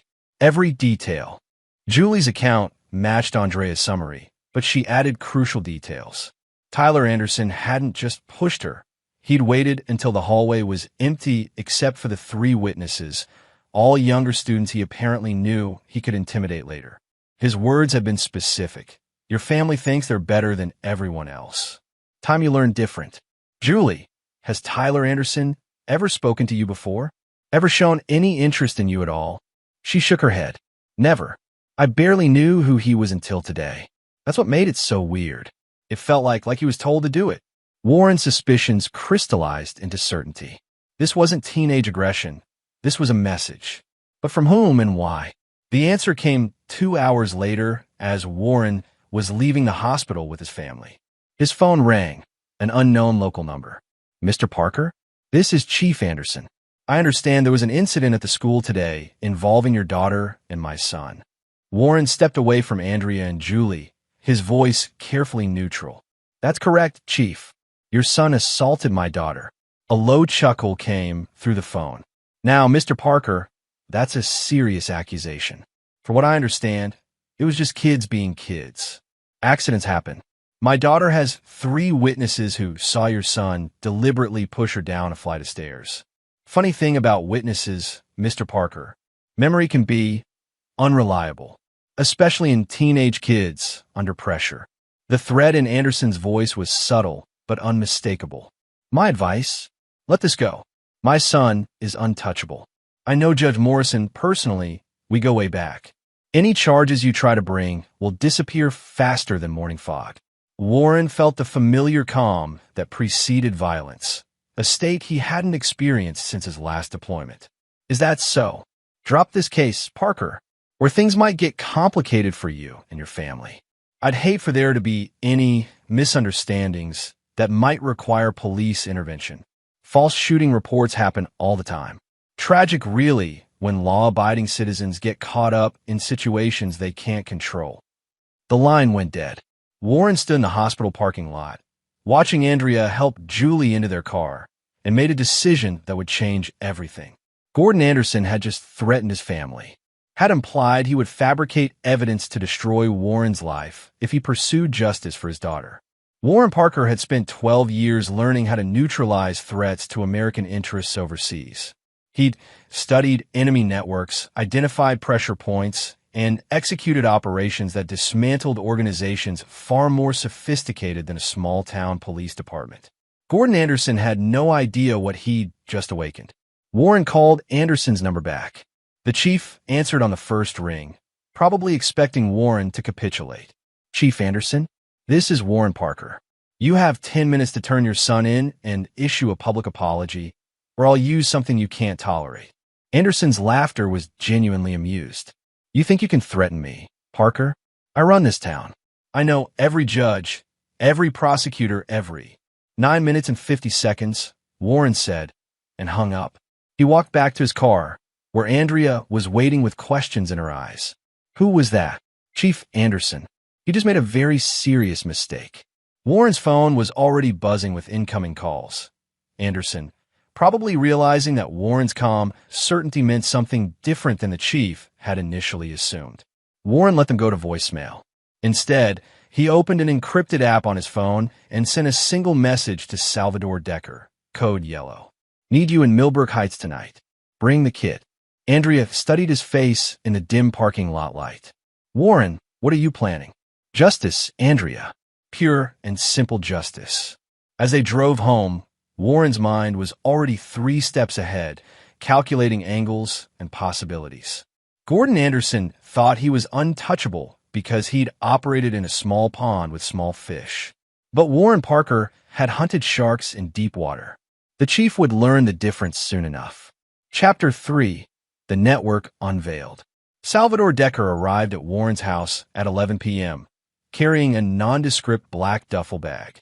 At 38, Salvador retained the lean build of his Special Forces days, and his dark eyes missed nothing as he surveyed the Parker household security setup with professional approval. Julie okay? Salvador asked, settling into Warren's home office. She will be. It's the principle of the thing now. Warren poured 2 glasses of bourbon, the good stuff he saved for special occasions or very bad days. Anderson threatened my family, Sal. Implied he'd fabricate evidence, maybe even arrange a shooting. Salvador's expression darkened. Amateur hour. What do you need? Warren activated the white noise generator he used for sensitive client calls, then pulled up his laptop. Everything on Gordon Anderson, his son Tyler, and their network. I've got basic background, but I need the deep dive. For the next 3 hours, they worked with the methodical precision of their military days. Salvador's contacts in various federal agencies provided access to databases that revealed a troubling pattern. Gordon Anderson's financial records showed a lifestyle that significantly exceeded his police chief salary. Property purchases, expensive vacations, his son's private training camps, all funded by sources that didn't officially exist. Look at this, Salvador said, pointing to a series of payments traced through shell companies. Anderson's been taking money from Marco Construction for the past 4 years. Marco gets every major city contract despite consistently higher bids. Warren studied the data flow. It's not just construction. Look at the patrol patterns. He overlaid Anderson's deployment schedules with crime statistics. Drug crimes are down 40% in the Riverside district, but arrests are down 70%. Either they're the most effective police force in state history, or someone's getting paid to look the other way. Salvador pulled up property records. Riverside District. Guess who owns half the rental properties there? The name that appeared made Warren's jaw clench. Terrence Wells. The mayor who had appointed Anderson. The same mayor whose campaign contributions came largely from a consortium of businesses that had thrived under Anderson's selective law enforcement. It's bigger than I thought, Warren murmured.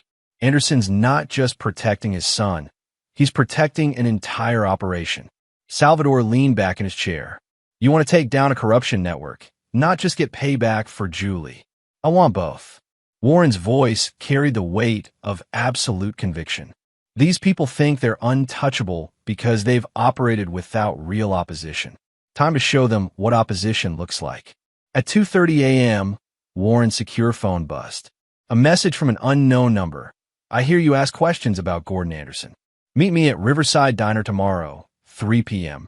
Come alone. A friend. Salvador raised an eyebrow. That was fast. Warren smiled for the first time since the hospital. Anderson's network has cracks. Someone wants to talk. He closed the laptop and stood. Get some sleep, Sal. Tomorrow we start building our own network. The next morning brought a surprise visitor. Warren answered the door to find a woman in her mid-40s with sharp eyes and prematurely gray hair. She wore a simple business suit and carried herself with the confidence of someone accustomed to authority. Mr. Parker? I'm Melissa Lester, Internal Affairs, State Police. I'd like to speak with you about Chief Anderson. Warren invited her in, noting how her eyes automatically cataloged entry points, sight lines, and potential threats. Another professional. How did you hear about yesterday's incident so quickly? Warren asked. We've been watching Anderson for months. Your daughter's assault was the first time he or his son directly threatened someone with the resources to fight back. Melissa accepted the coffee Andrea offered. We know about the corruption, Mr. Parker. We know about the money, the fixed contracts, the selective law enforcement. What we don't have is someone willing to testify who can't be intimidated or bought. Warren studied her carefully. What makes you think I can't be intimidated or bought? Because you called Anderson back and gave him a deadline. Because you didn't file a police report. You went straight to the hospital and started making your own calls. Because according to your military record, you've operated in environments where local authority couldn't be trusted. Melissa leaned forward. We need your help to bring Anderson down legally. But more than that, I think you need our help to make sure this doesn't escalate into something that destroys your family. Andrea spoke for the first time. What do you mean, escalate? Melissa's expression grew grim. Anderson's not just corrupt, Mrs. Parker. He's dangerous. 3 witnesses to police misconduct have had accidents in the past 2 years. 2 moved out of state suddenly after family members were arrested on suspicious charges. Anderson doesn't just cover up, he eliminates problems. Warren felt the familiar tactical calm settle over him. What's your timeline? We're close. Maybe 6 weeks to build an airtight case.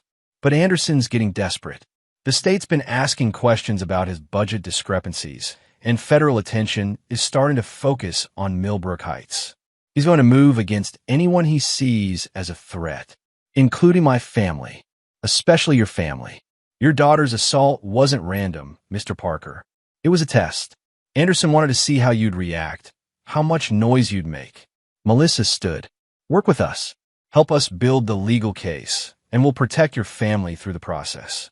Warren walked her to the door, considering the offer. Legal justice was slow, uncertain, and often incomplete.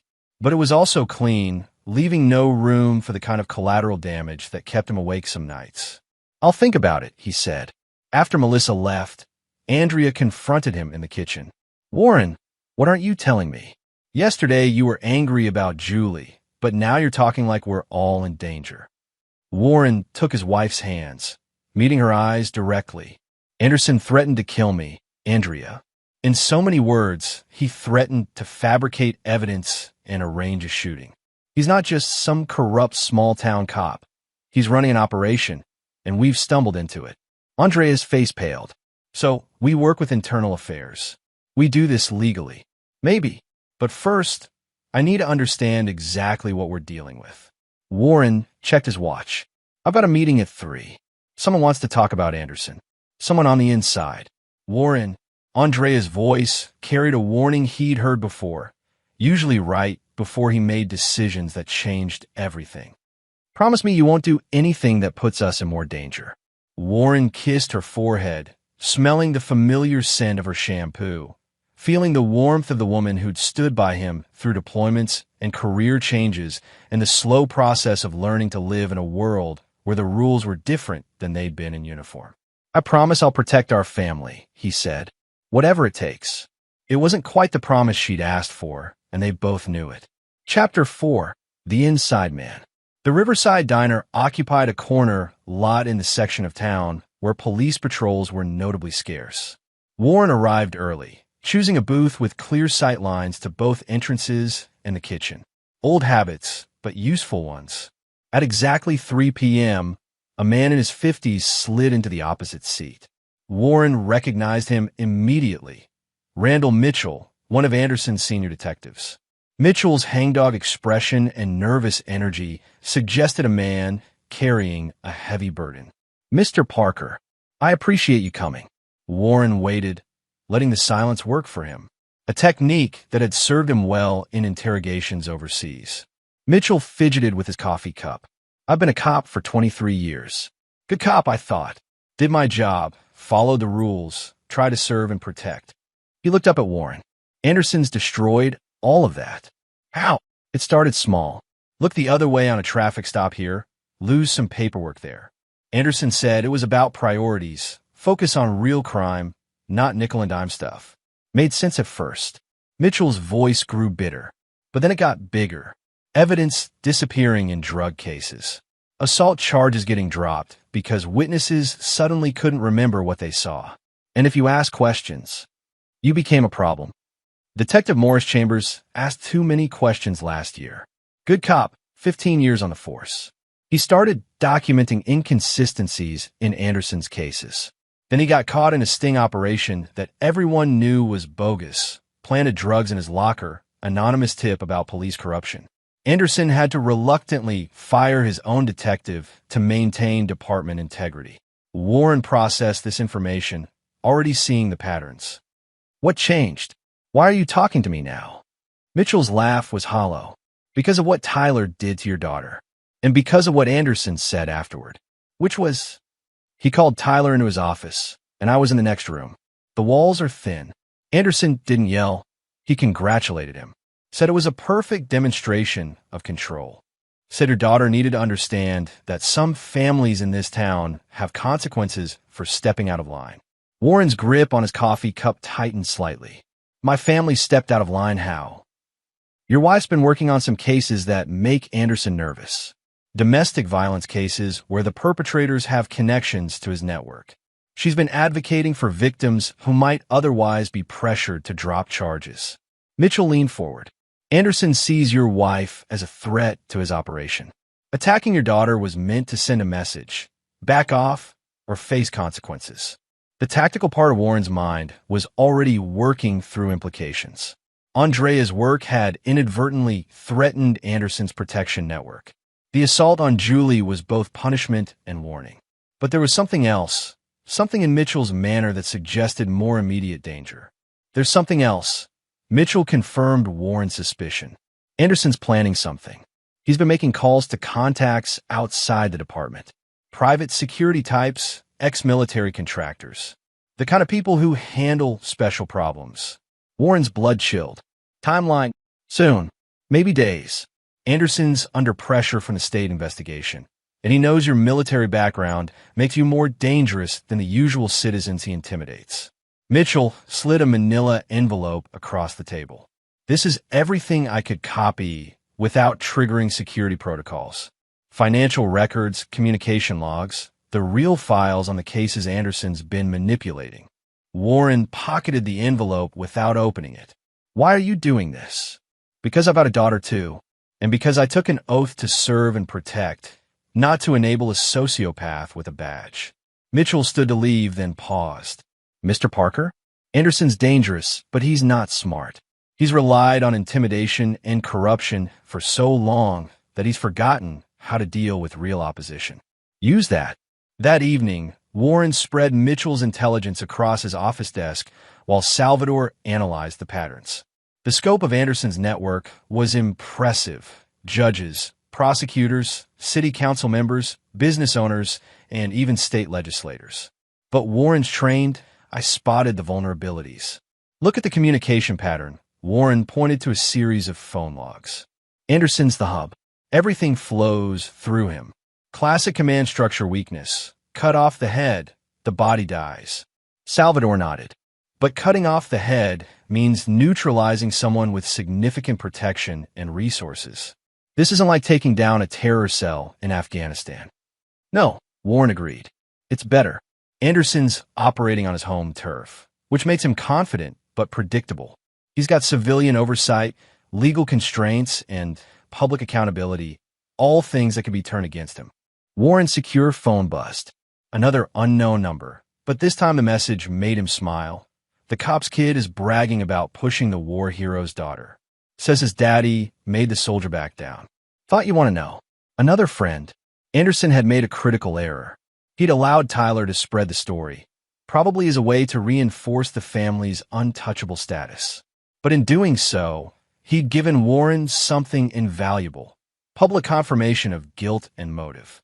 Sal, I need you to reach out to the old network. Anyone who owes us favors. Anyone who specializes in information warfare, anyone who's ever wanted to take down a corrupt police department.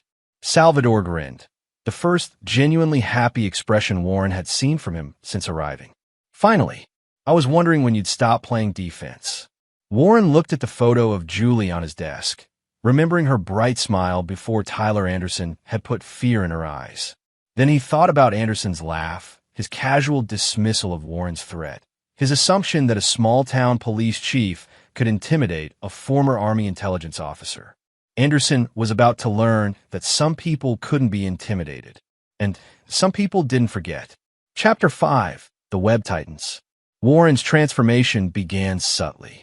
To Andrea and Julie, he seemed calmer, more present, spending extra time helping with homework, cooking elaborate dinners, ensuring their daily routines felt normal and secure.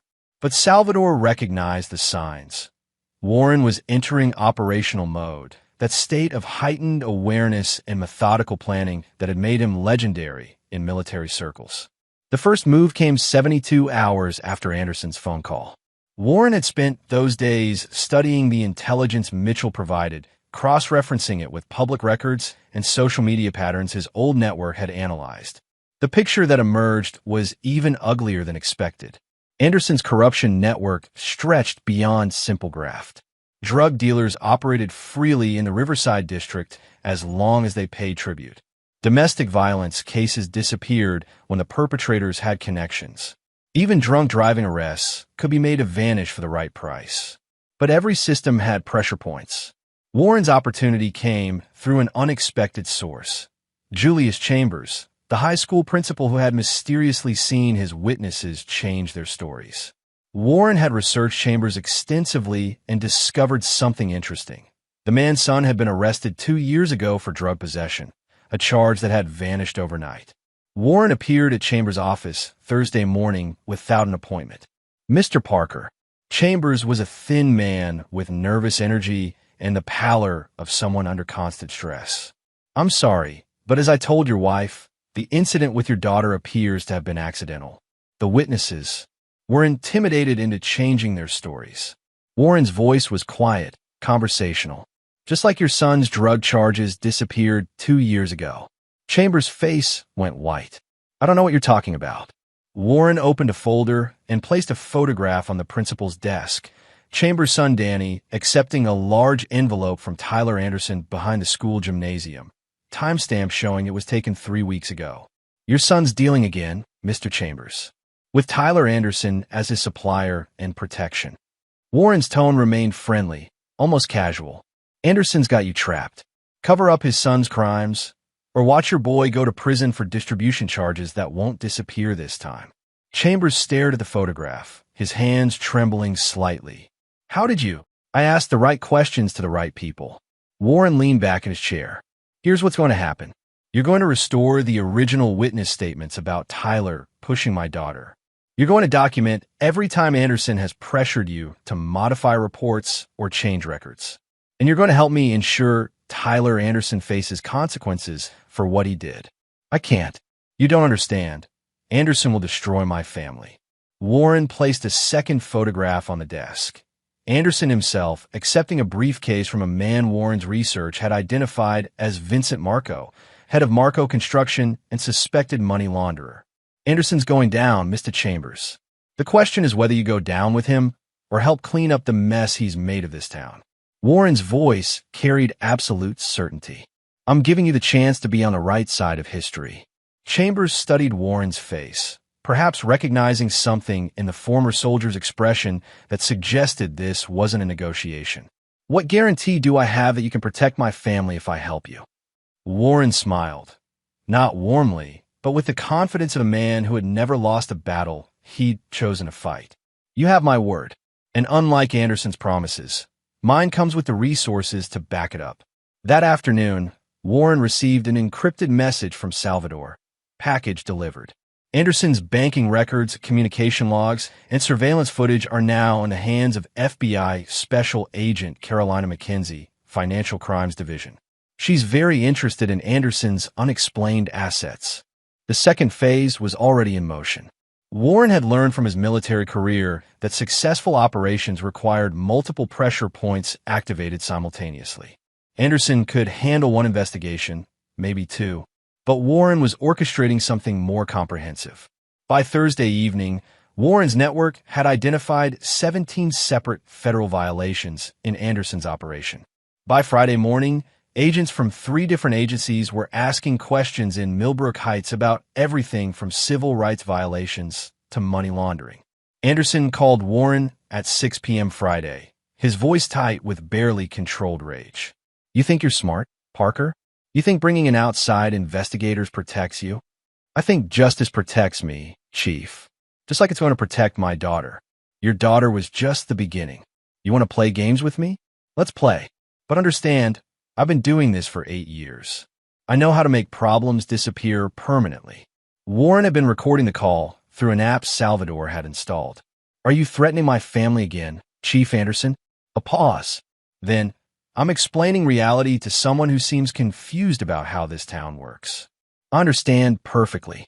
You're a corrupt police chief who uses his position to enrich himself and protect criminals, including your son. You threaten innocent families when they seek justice. And you're about to discover that some people can't be intimidated. We'll see about that. The line went dead, but Warren was already smiling. Anderson had just provided additional recorded evidence of threats against Warren's family. Evidence that was already being transmitted to Special Agent McKenzie. Salvador emerged from the kitchen, where he'd been monitoring police communications. Anderson just put out a BOLO alert for your vehicle. Claims you're a person of interest in a harassment investigation. Warren nodded calmly. Right on schedule. He's getting desperate, making moves that expose him further. Andrea appeared in the doorway, having overheard the conversation. Warren, this is escalating beyond what we can handle. Maybe we should take Julie and leave town until this blows over. No. Warren's voice carried absolute finality. We don't run from bullies, Andrea. We face them, and we win. He walked to his safe and withdrew a handgun, checking the load with practiced efficiency. But we also don't fight fair when our family's safety is at stake. As evening fell over Millbrook Heights, Warren Parker looked out at his quiet suburban street and made a decision that would echo through the corridors of power for years to come. Gordon Anderson wanted to play by rules that favored corruption and intimidation. Warren Parker was about to introduce him to a different set of rules entirely. Chapter 6, The Trap Springs. Warren's phone buzzed at 2:17 a.m. with an emergency alert. Multiple police units were responding to reports of shots fired at his address. He was already awake, watching the street from his bedroom window through night vision optics Salvador had provided. They're staging it, he murmured to Andrea, who was pulling on clothes with practiced efficiency. Living with a former intelligence officer had taught her to react quickly to unexpected situations. Salvador's voice crackled through Warren's earpiece. For units, coming in fast. Anderson's in the lead vehicle. No actual shots fired. This is the false shooting he threatened you with. Warren activated the home's security system, which began recording everything from 12 different angles. Julie, stay in your room and record everything on your phone. Don't come out until I tell you. The pounding on the front door began at 2:24 a.m. Warren opened it to find Chief Anderson flanked by 4 officers, all with weapons drawn. Warren Parker, you're under arrest for terrorist threats and harassment of a police officer. Warren raised his hands slowly, his voice carrying across the quiet neighborhood. Chief Anderson, I'm unarmed and complying with your orders. My family and I have been asleep. We've made no threats against anyone. Sir, we have multiple reports of shots fired from this address and evidence of threatening communications directed at police personnel. Warren smiled slightly. Chief, my home security system has been recording for the past hour. So have my neighbors' Ring doorbells. So has a news crew that's been parked down the street since yesterday. Anderson's confident expression faltered slightly as he noticed the Channel 7 van positioned with a clear view of the arrest. Warren had anticipated this move, had leaked the tip about Anderson's plan to the one local reporter who hadn't been bought off. Charlene Mills, an investigative journalist who'd been trying to expose police corruption for months.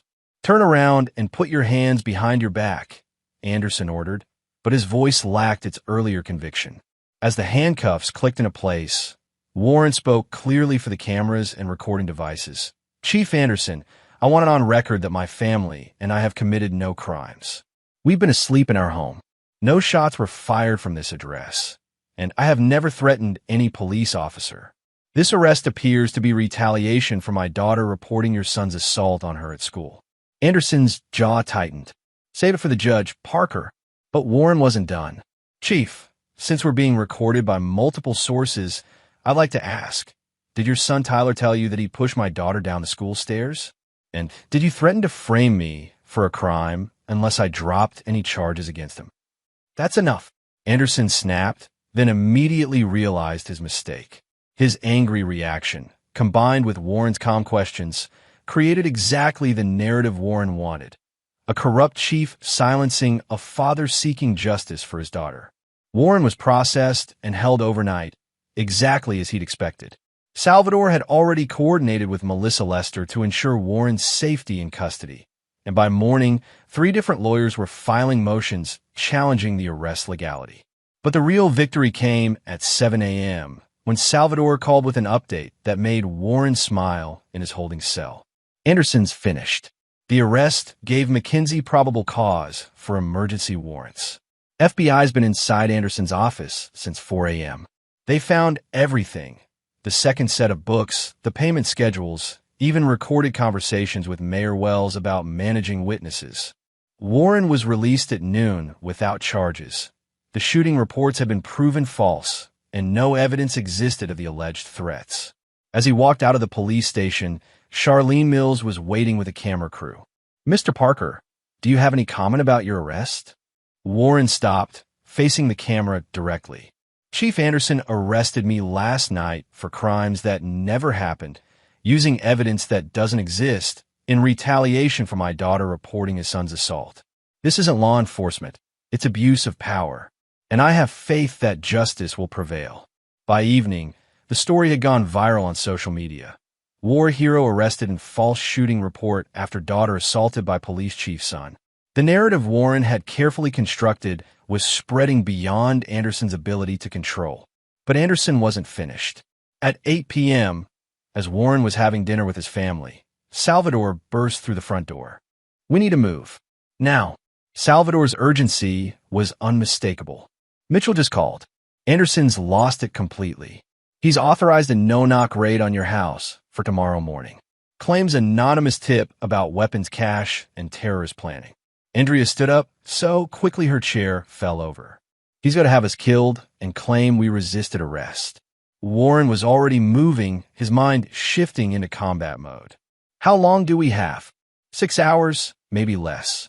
McKinsey's trying to get federal intervention, but the local judge signed the warrant. Anderson's calling in favors, burning bridges to take you down before the FBI investigation reaches him." Warren looked at his family. Andrea's determined fear, Julie's wide eyes, the comfortable home they'd built together, and made his final calculation. Legal justice was too slow.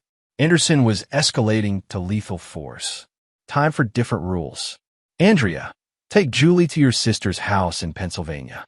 Drive straight through. Don't stop. Don't call anyone until you're there." "Warren, what are you going to do?" Warren kissed his wife, holding her close enough to memorize the feeling. "I'm going to end this. Tonight." As Andrea and Julie packed hastily, Warren turned to Salvador. "Remember that favor the agency owes us from the Karachi operation?" Salvador's grin was predatory.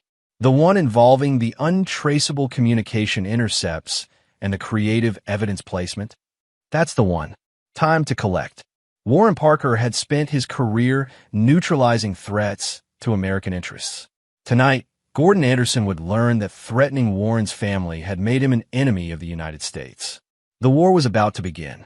Chapter 7. The War Begins. At 11 p.m., Warren's secure phone rang with a call from Washington, D.C. The voice on the other end belonged to someone Warren hadn't spoken to in 5 years. Colonel Melissa Crawford, now running a classified intelligence unit that officially didn't exist. "Warren, heard you've got a local problem that's escalated beyond local solutions." "Melissa." Warren felt a familiar surge of confidence. Crawford had been his commanding officer during his most successful operations, and her involvement meant resources that made Anderson's entire network look like amateur hour. "Appreciate the callback. Salvador filled me in. Corrupt police chief, threatened family, imminent lethal force. We've been tracking similar operations across the country, local corruption networks that pose national security risks. Your Chief Anderson is connected to larger problems." Warren processed this information, understanding immediately. money laundering for organized crime, among other things. The Riverside district your detective mentioned? It's a transit hub for drugs moving from Mexican cartels to East Coast distribution centers. Anderson's not just taking bribes. He's providing security for a major criminal enterprise. This changed everything. Warren had assumed Anderson was simply a corrupt local official. Instead, he was part of an organization with resources and reach that explained his confidence in threatening a former military intelligence officer. "What's my authorization level?" Warren asked. "Broad discretion to neutralize the immediate threat to your family and disrupt the criminal network. Full agency backing for any actions taken in defense of national security interests." Crawford's voice carried the weight of official sanction. "Warren, this is off the books, but it's not unsupported. You have resources." Salvador was already unpacking equipment Warren hadn't seen in years. Signal interceptors, encrypted communication devices, and other items that civilian law enforcement couldn't identify, much less counter. At midnight, Warren implemented the first phase of his operation. Using Crawford's resources, he gained access to Anderson's personal communications and discovered the chief's plan in detail. The no-knock raid was scheduled for 4 a.m., but it was a cover story. Anderson's real intention was to claim Warren had opened fire on police, justifying lethal force. The participating officers had been carefully selected, all members of Anderson's inner circle, all compromised by their participation in the corruption network. But Warren also discovered something that made him smile grimly. Tyler Anderson was supposed to be at a college recruitment event in the state capitol tonight. Except the boy had lied to his father and was actually a house party in Riverside, probably dealing drugs to his classmates. "Sal, how would you feel about collecting some evidence?" Salvador checked his watch. "Kid's probably high as a kite by now. Perfect time for a citizen's arrest." At 1:30 a.m., Salvador and two contractors Crawford had provided intercepted Tyler Anderson leaving the party. The boy was indeed intoxicated and carrying enough controlled substances to face serious federal charges. But more importantly, he was also carrying detailed text conversations with his father about the assault on Julie and the planned raid on Warren's house. Warren reviewed the messages on his secure tablet, his anger crystallizing into cold purpose. Tyler had bragged to his father about making Julie cry, about how she'd begged him not to hurt her before he pushed her down the stairs. Anderson had responded with praise and encouragement, treating his son's cruelty as a successful intimidation tactic. At 2:45 a.m., Warren called Anderson's personal cell phone. "Who is this?" Anderson's voice was groggy but alert. "This is Warren Parker. I believe you're looking for my son." A pause. "What the hell are you talking about?" "Oh, I'm sorry, did I say my son? I meant your son. Tyler's currently in federal custody on drug trafficking charges. Interesting reading, his text messages with you about assaulting my daughter and planning to murder me." The silence stretched for nearly 10 seconds. When Anderson spoke again, his voice was different, smaller, desperate. "Where is he? What have you done?" "I've done exactly what I told you I would do, Chief. I used something you can't tolerate, the truth. Tyler's confessing to federal agents right now about the drug operation you've been protecting, the assault on my daughter, and your plan to kill me tonight." "You son of a bitch." "Chief Anderson, I want you to listen very carefully.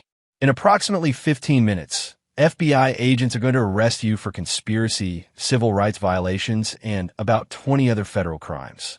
You can surrender peacefully, or you can resist and discover how expensive that choice becomes for your family and your co-conspirators." Warren could hear Anderson moving around, probably reaching for weapons or trying to destroy evidence. "This isn't over, Parker. You think taking down one police chief solves anything? There are others. People with more resources than you can imagine." "I'm counting on it," Warren replied calmly. "Every move you've made tonight has been monitored by federal authorities. Every call you're about to make will be recorded. Every person you contact is going to be investigated as a potential co-conspirator. You didn't just threaten my family, Chief. You handed me the keys to your entire operation." At 3:17 a.m., FBI agents surrounded Anderson's house. The chief came out shooting, exactly as Warren had predicted. He wounded one agent before being taken down non-lethally, but his violent resistance provided legal justification for everything that followed. Warren watched the news coverage from his secure location, Salvador and Crawford's team monitoring all communications to ensure no retaliation attempts reached Warren's family. Anderson's arrest triggered a cascade of additional arrests as the FBI's evidence unraveled the entire corruption network. Mayor Wells was arrested at 6 a.m. Vincent Marco's construction company was raided at dawn. Judge Morrison was taken into custody while trying to flee the state. By noon, 17 officials and business leaders were in federal custody. But Warren's personal victory came at 4:12 p.m. when he received a call from Internal Affairs Detective Randall Mitchell. "Mr. Parker, Tyler Anderson just pled guilty to assault charges against your daughter. Full confession, no plea bargain. He's looking at 18 months in juvenile detention, followed by 5 years probation." Warren closed his eyes, feeling a weight lift from his shoulders that he'd been carrying since Anderson's first phone call. What changed his mind? Reality. With his father in federal custody and the protection network dismantled, Tyler's just a scared 18-year-old who realized he's not untouchable after all. That evening, Warren brought Andrea and Julie home. As they sat in their living room, the same room where Warren had first planned Anderson's downfall, Julie asked the question Warren had been expecting. "Dad, how did you know exactly what would happen? How did you predict all of Anderson's moves?" Warren considered his answer carefully. "Sweetheart, some people think power means being able to hurt others without consequences. But real power means being able to protect the people you love, no matter what it costs." He smiled at his daughter, seeing the brightness returning to her eyes. And sometimes, when someone threatens your family, you remind them that they're not the only ones who know how to fight. Outside, the last of the news vans was pulling away. Millbrook Heights was quiet again, but it was a different kind of quiet. The peace that comes after justice has been served, and the wolves have been reminded that there are still sheepdogs in the world. Gordon Anderson had been right about one thing. His son was untouchable.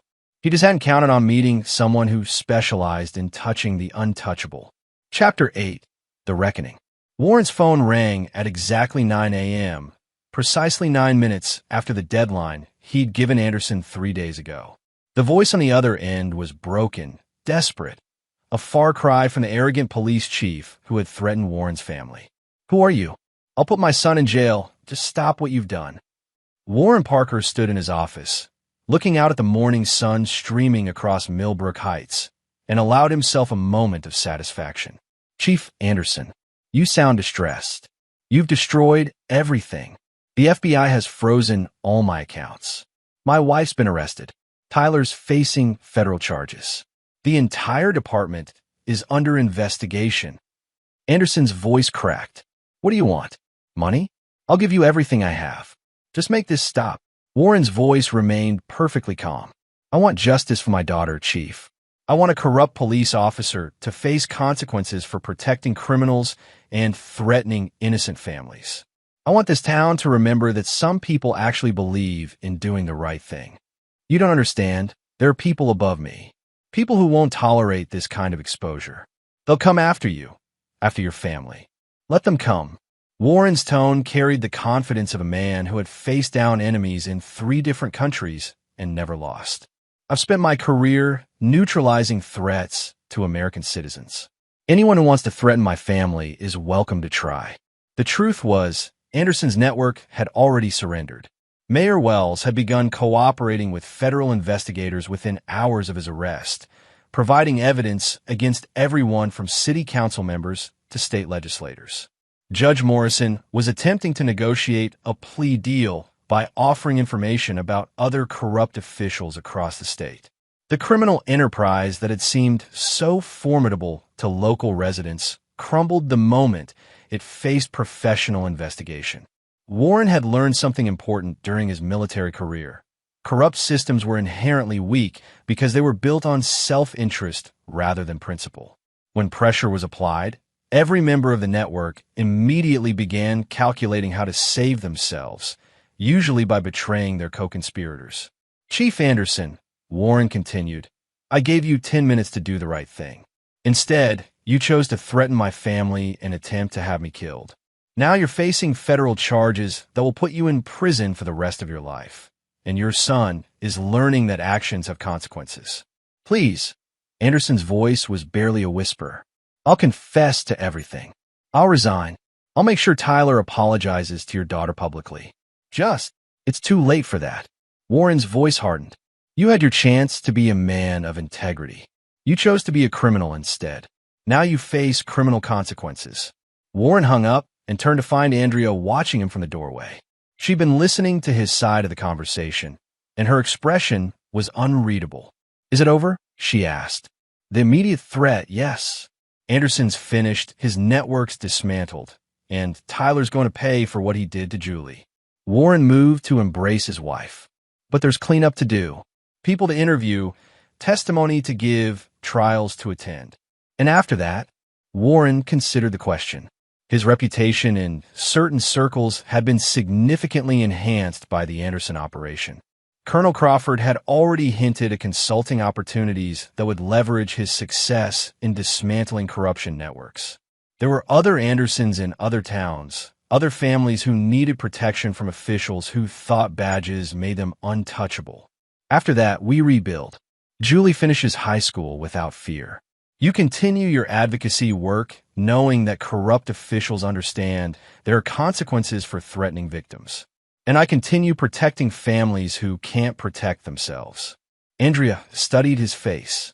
"You've changed, Warren. Since this started, you're different. More focused."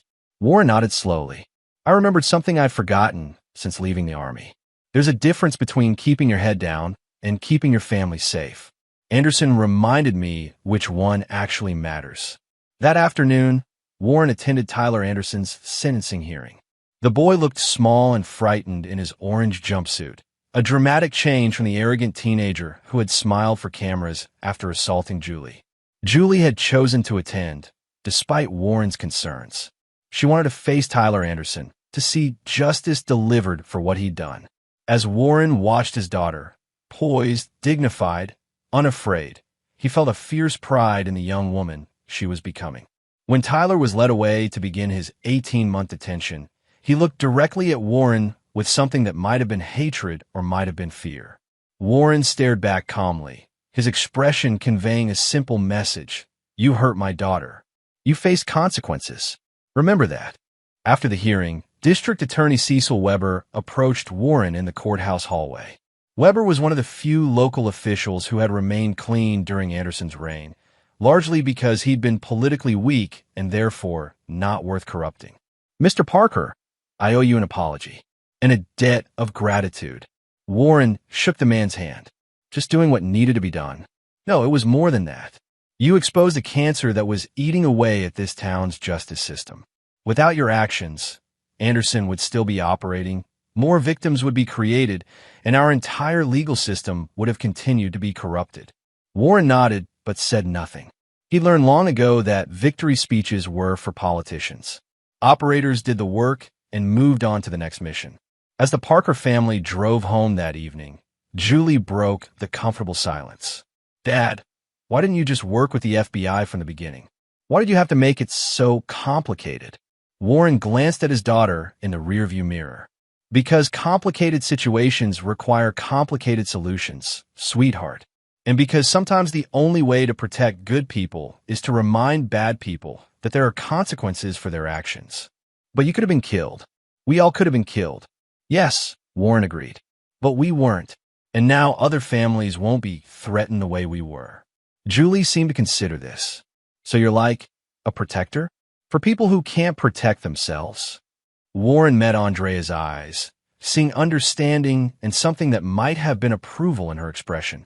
"Sometimes, Julie, when it's necessary." As they pulled into their driveway, Warren noticed Salvador's vehicle parked across the street. His friend raised a hand in subtle acknowledgement, still watching, still protecting, still ready for whatever came next. Warren Parker had learned something important during the Anderson operation. Justice didn't always come through official channels. Sometimes it required people willing to step outside the system to protect those who believed in it. And sometimes, when good people did nothing, evil flourished. But not in Millbrook Heights. Not anymore. Not while Warren Parker lived there. Chapter 9. The New Order. 6 months later, Warren Parker stood at the podium of the Millbrook Heights Community Center, addressing a crowd of citizens who had gathered to hear about the town's transformation. The corruption scandal had made national news, and journalists from major networks were documenting how a single father's refusal to be intimidated had exposed decades of criminal activity. Before we begin tonight's town hall, I want to recognize someone, announced the new police chief, Detective Randall Mitchell, who had been unanimously approved by the city council. Warren Parker didn't just expose corruption.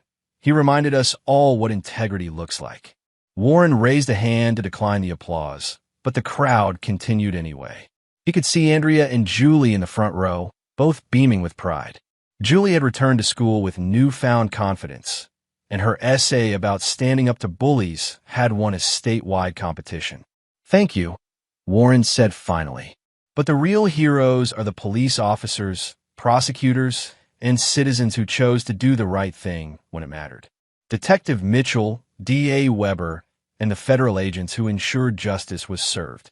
What Warren didn't mention was the continuing investigation that had expanded far beyond Millbrook Heights. Anderson's network had connections to corruption rings in 4 other states, and Warren had become an unofficial consultant to the FBI's Public Corruption Unit. His expertise in reading enemy networks and identifying vulnerabilities had proven invaluable in dismantling criminal enterprises that had operated for decades. After the town hall, Warren was approached by a woman he didn't recognize. Mid-30s, professional appearance, with the alert eyes of someone in law enforcement. "Mr. Parker?" "Special Agent Irma Barlow, FBI Financial Crimes Division. Could we speak privately?" They walked to Warren's office in the community center, where Salvador was already waiting. Warren had expected this conversation. The agency had mentioned that other operations were being developed based on the Anderson takedown. "Mr. Parker, we've identified similar corruption networks in 7 other municipalities across 3 states. In each case, local law enforcement is providing protection for organized criminal activity, and federal jurisdiction is complicated by political connections and legal obstacles." Warren nodded. "You need someone who can operate outside normal channels. We need someone who understands how to dismantle these networks without getting killed in the process. Someone with the tactical expertise to identify vulnerabilities and the operational security to exploit them safely." Salvador leaned forward. "What's the scope?" "Broad. There's a network in Alabama protecting human trafficking operations. A sheriff's department in Nevada that's been paid to ignore weapons smuggling. A police chief in Florida who's been taking cartel money to protect drug distribution centers." Warren considered the offer. The work would be dangerous, would take him away from his family for extended periods, and would put him in conflict with people far more dangerous than Gordon Anderson. But it would also protect families like his own from the kind of systematic corruption that destroyed communities. "I need guarantees," Warren said finally. "Full federal protection for my family, regardless of what happens to me. Clean backup when operations go sideways. And total operational discretion. I run things my way." "Done." Agent Barlow handed him a folder. "Your first target is Sheriff Don Cummings in Riverside County, Alabama. He's been protecting a trafficking ring that's moved over 200 victims in the past 3 years. Local investigators keep dying in accidents." Warren opened the folder, already reading the patterns he'd learned to recognize. Cummings operated exactly like Anderson. Intimidation, corruption, and violence against anyone who threatened his operation. But unlike Anderson, Cummings had killed to protect his secrets. "Timeline, your choice. This isn't a rush operation. It's about permanently dismantling criminal networks." Warren looked at Salvador, who nodded slightly. His old partner was ready for another mission, another chance to protect innocent people from predators with badges. 2 weeks to prepare. Full intelligence package on Cummings, his network, and the local power structure. And I want Detective Mitchell kept informed. He's proven he can be trusted. After Agent Barlow left, Warren walked home through the quiet streets of Millbrook Heights. The changes were subtle but significant. Citizens who made eye contact instead of hurrying past, police officers who waved instead of staring, teenagers who gathered in downtown parks instead of hiding in abandoned buildings. Gordon Anderson was serving 25 years in federal prison. Tyler Anderson had completed his juvenile detention and was working in a rehabilitation program, reportedly a changed young man who spoke to other teenagers about the consequences of violence and entitlement. Mayor Wells had been sentenced to 15 years and was cooperating with investigations in 3 other states. Most importantly, Julie Parker walked to school each morning without fear, her faith in justice restored by watching her father refuse to let injustice stand unchallenged. "How did it go?" Andrea asked as Warren entered their kitchen. "They offer me another mission. Bigger scope, more dangerous targets." Andrea studied his face. "And you're going to accept?" "I think so. There are other families like ours, Andrea. Other daughters who deserve to be safe, other fathers who need help protecting them." Andrea wrapped her arms around Warren's waist, resting her head against his chest. "I married a soldier, didn't I? Even after you took off the uniform. You married a man who believes some things are worth fighting for." Julie appeared in the doorway, homework in hand. "Dad, Mrs. Henderson said you're going to help other families deal with corrupt police officers." Warren smiled at his daughter. "Something like that, sweetheart. Good. Everyone should have someone like you when the bad guys think they can't be stopped." That night, as Warren reviewed the intelligence file on Sheriff Don Cummings, he reflected on how much had changed since Tyler Anderson had pushed his daughter down those stairs. Anderson's arrogance had awakened something in Warren that civilian life had allowed to dormant. The understanding that evil flourished when good people chose comfort over confrontation. Warren Parker had built a successful business, a loving family, and a peaceful life in Millbrook Heights. But he'd also discovered that his real calling wasn't security consulting. It was ensuring that corrupt officials learned a simple truth. No one is untouchable, not when there are people willing to touch them. Warren's secure phone buzzed with a message from Colonel Crawford. "Sheriff Cummings just increased security around his family. Your reputation is preceding you." "He's scared." Warren smiled, closing the file and heading upstairs to kiss his daughter goodnight. Tomorrow he would begin planning the downfall of another corrupt official who thought badges made him invincible. Tonight, he would sleep peacefully in his own bed, surrounded by the family he'd protected and the community he'd saved. Gordon Anderson had been wrong about many things, but he'd been right about one. Warren Parker was dangerous, just not to the people Anderson had expected. Epilogue, 1 year later. Warren Parker sat in the witness chair of the Senate Judiciary Committee, facing cameras that were broadcasting his testimony live across the nation. Behind him sat the families of corruption victims from 7 different states, families whose lives had been destroyed by officials who thought themselves above the law. Mr. Parker, Senator Carolina McKenzie, addressed him formally, though Warren knew she was reading from questions his own team had helped develop. "In your opinion, what enables corruption to flourish in American law enforcement?" Warren looked directly into the cameras. "Senator, corruption flourishes when good people choose silence over action, when communities accept that some officials are above accountability, and when victims believe they have no recourse against systemic abuse." "And what's the solution?" Warren thought of Julie, now 17 and planning to study criminal justice in college.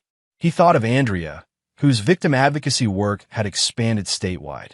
He thought of the dozens of families who had contacted him after seeing the news coverage, families who had been waiting years for someone to believe their stories and take action. "The solution is simple," Warren said.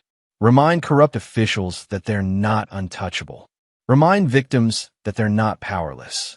And remind good people that sometimes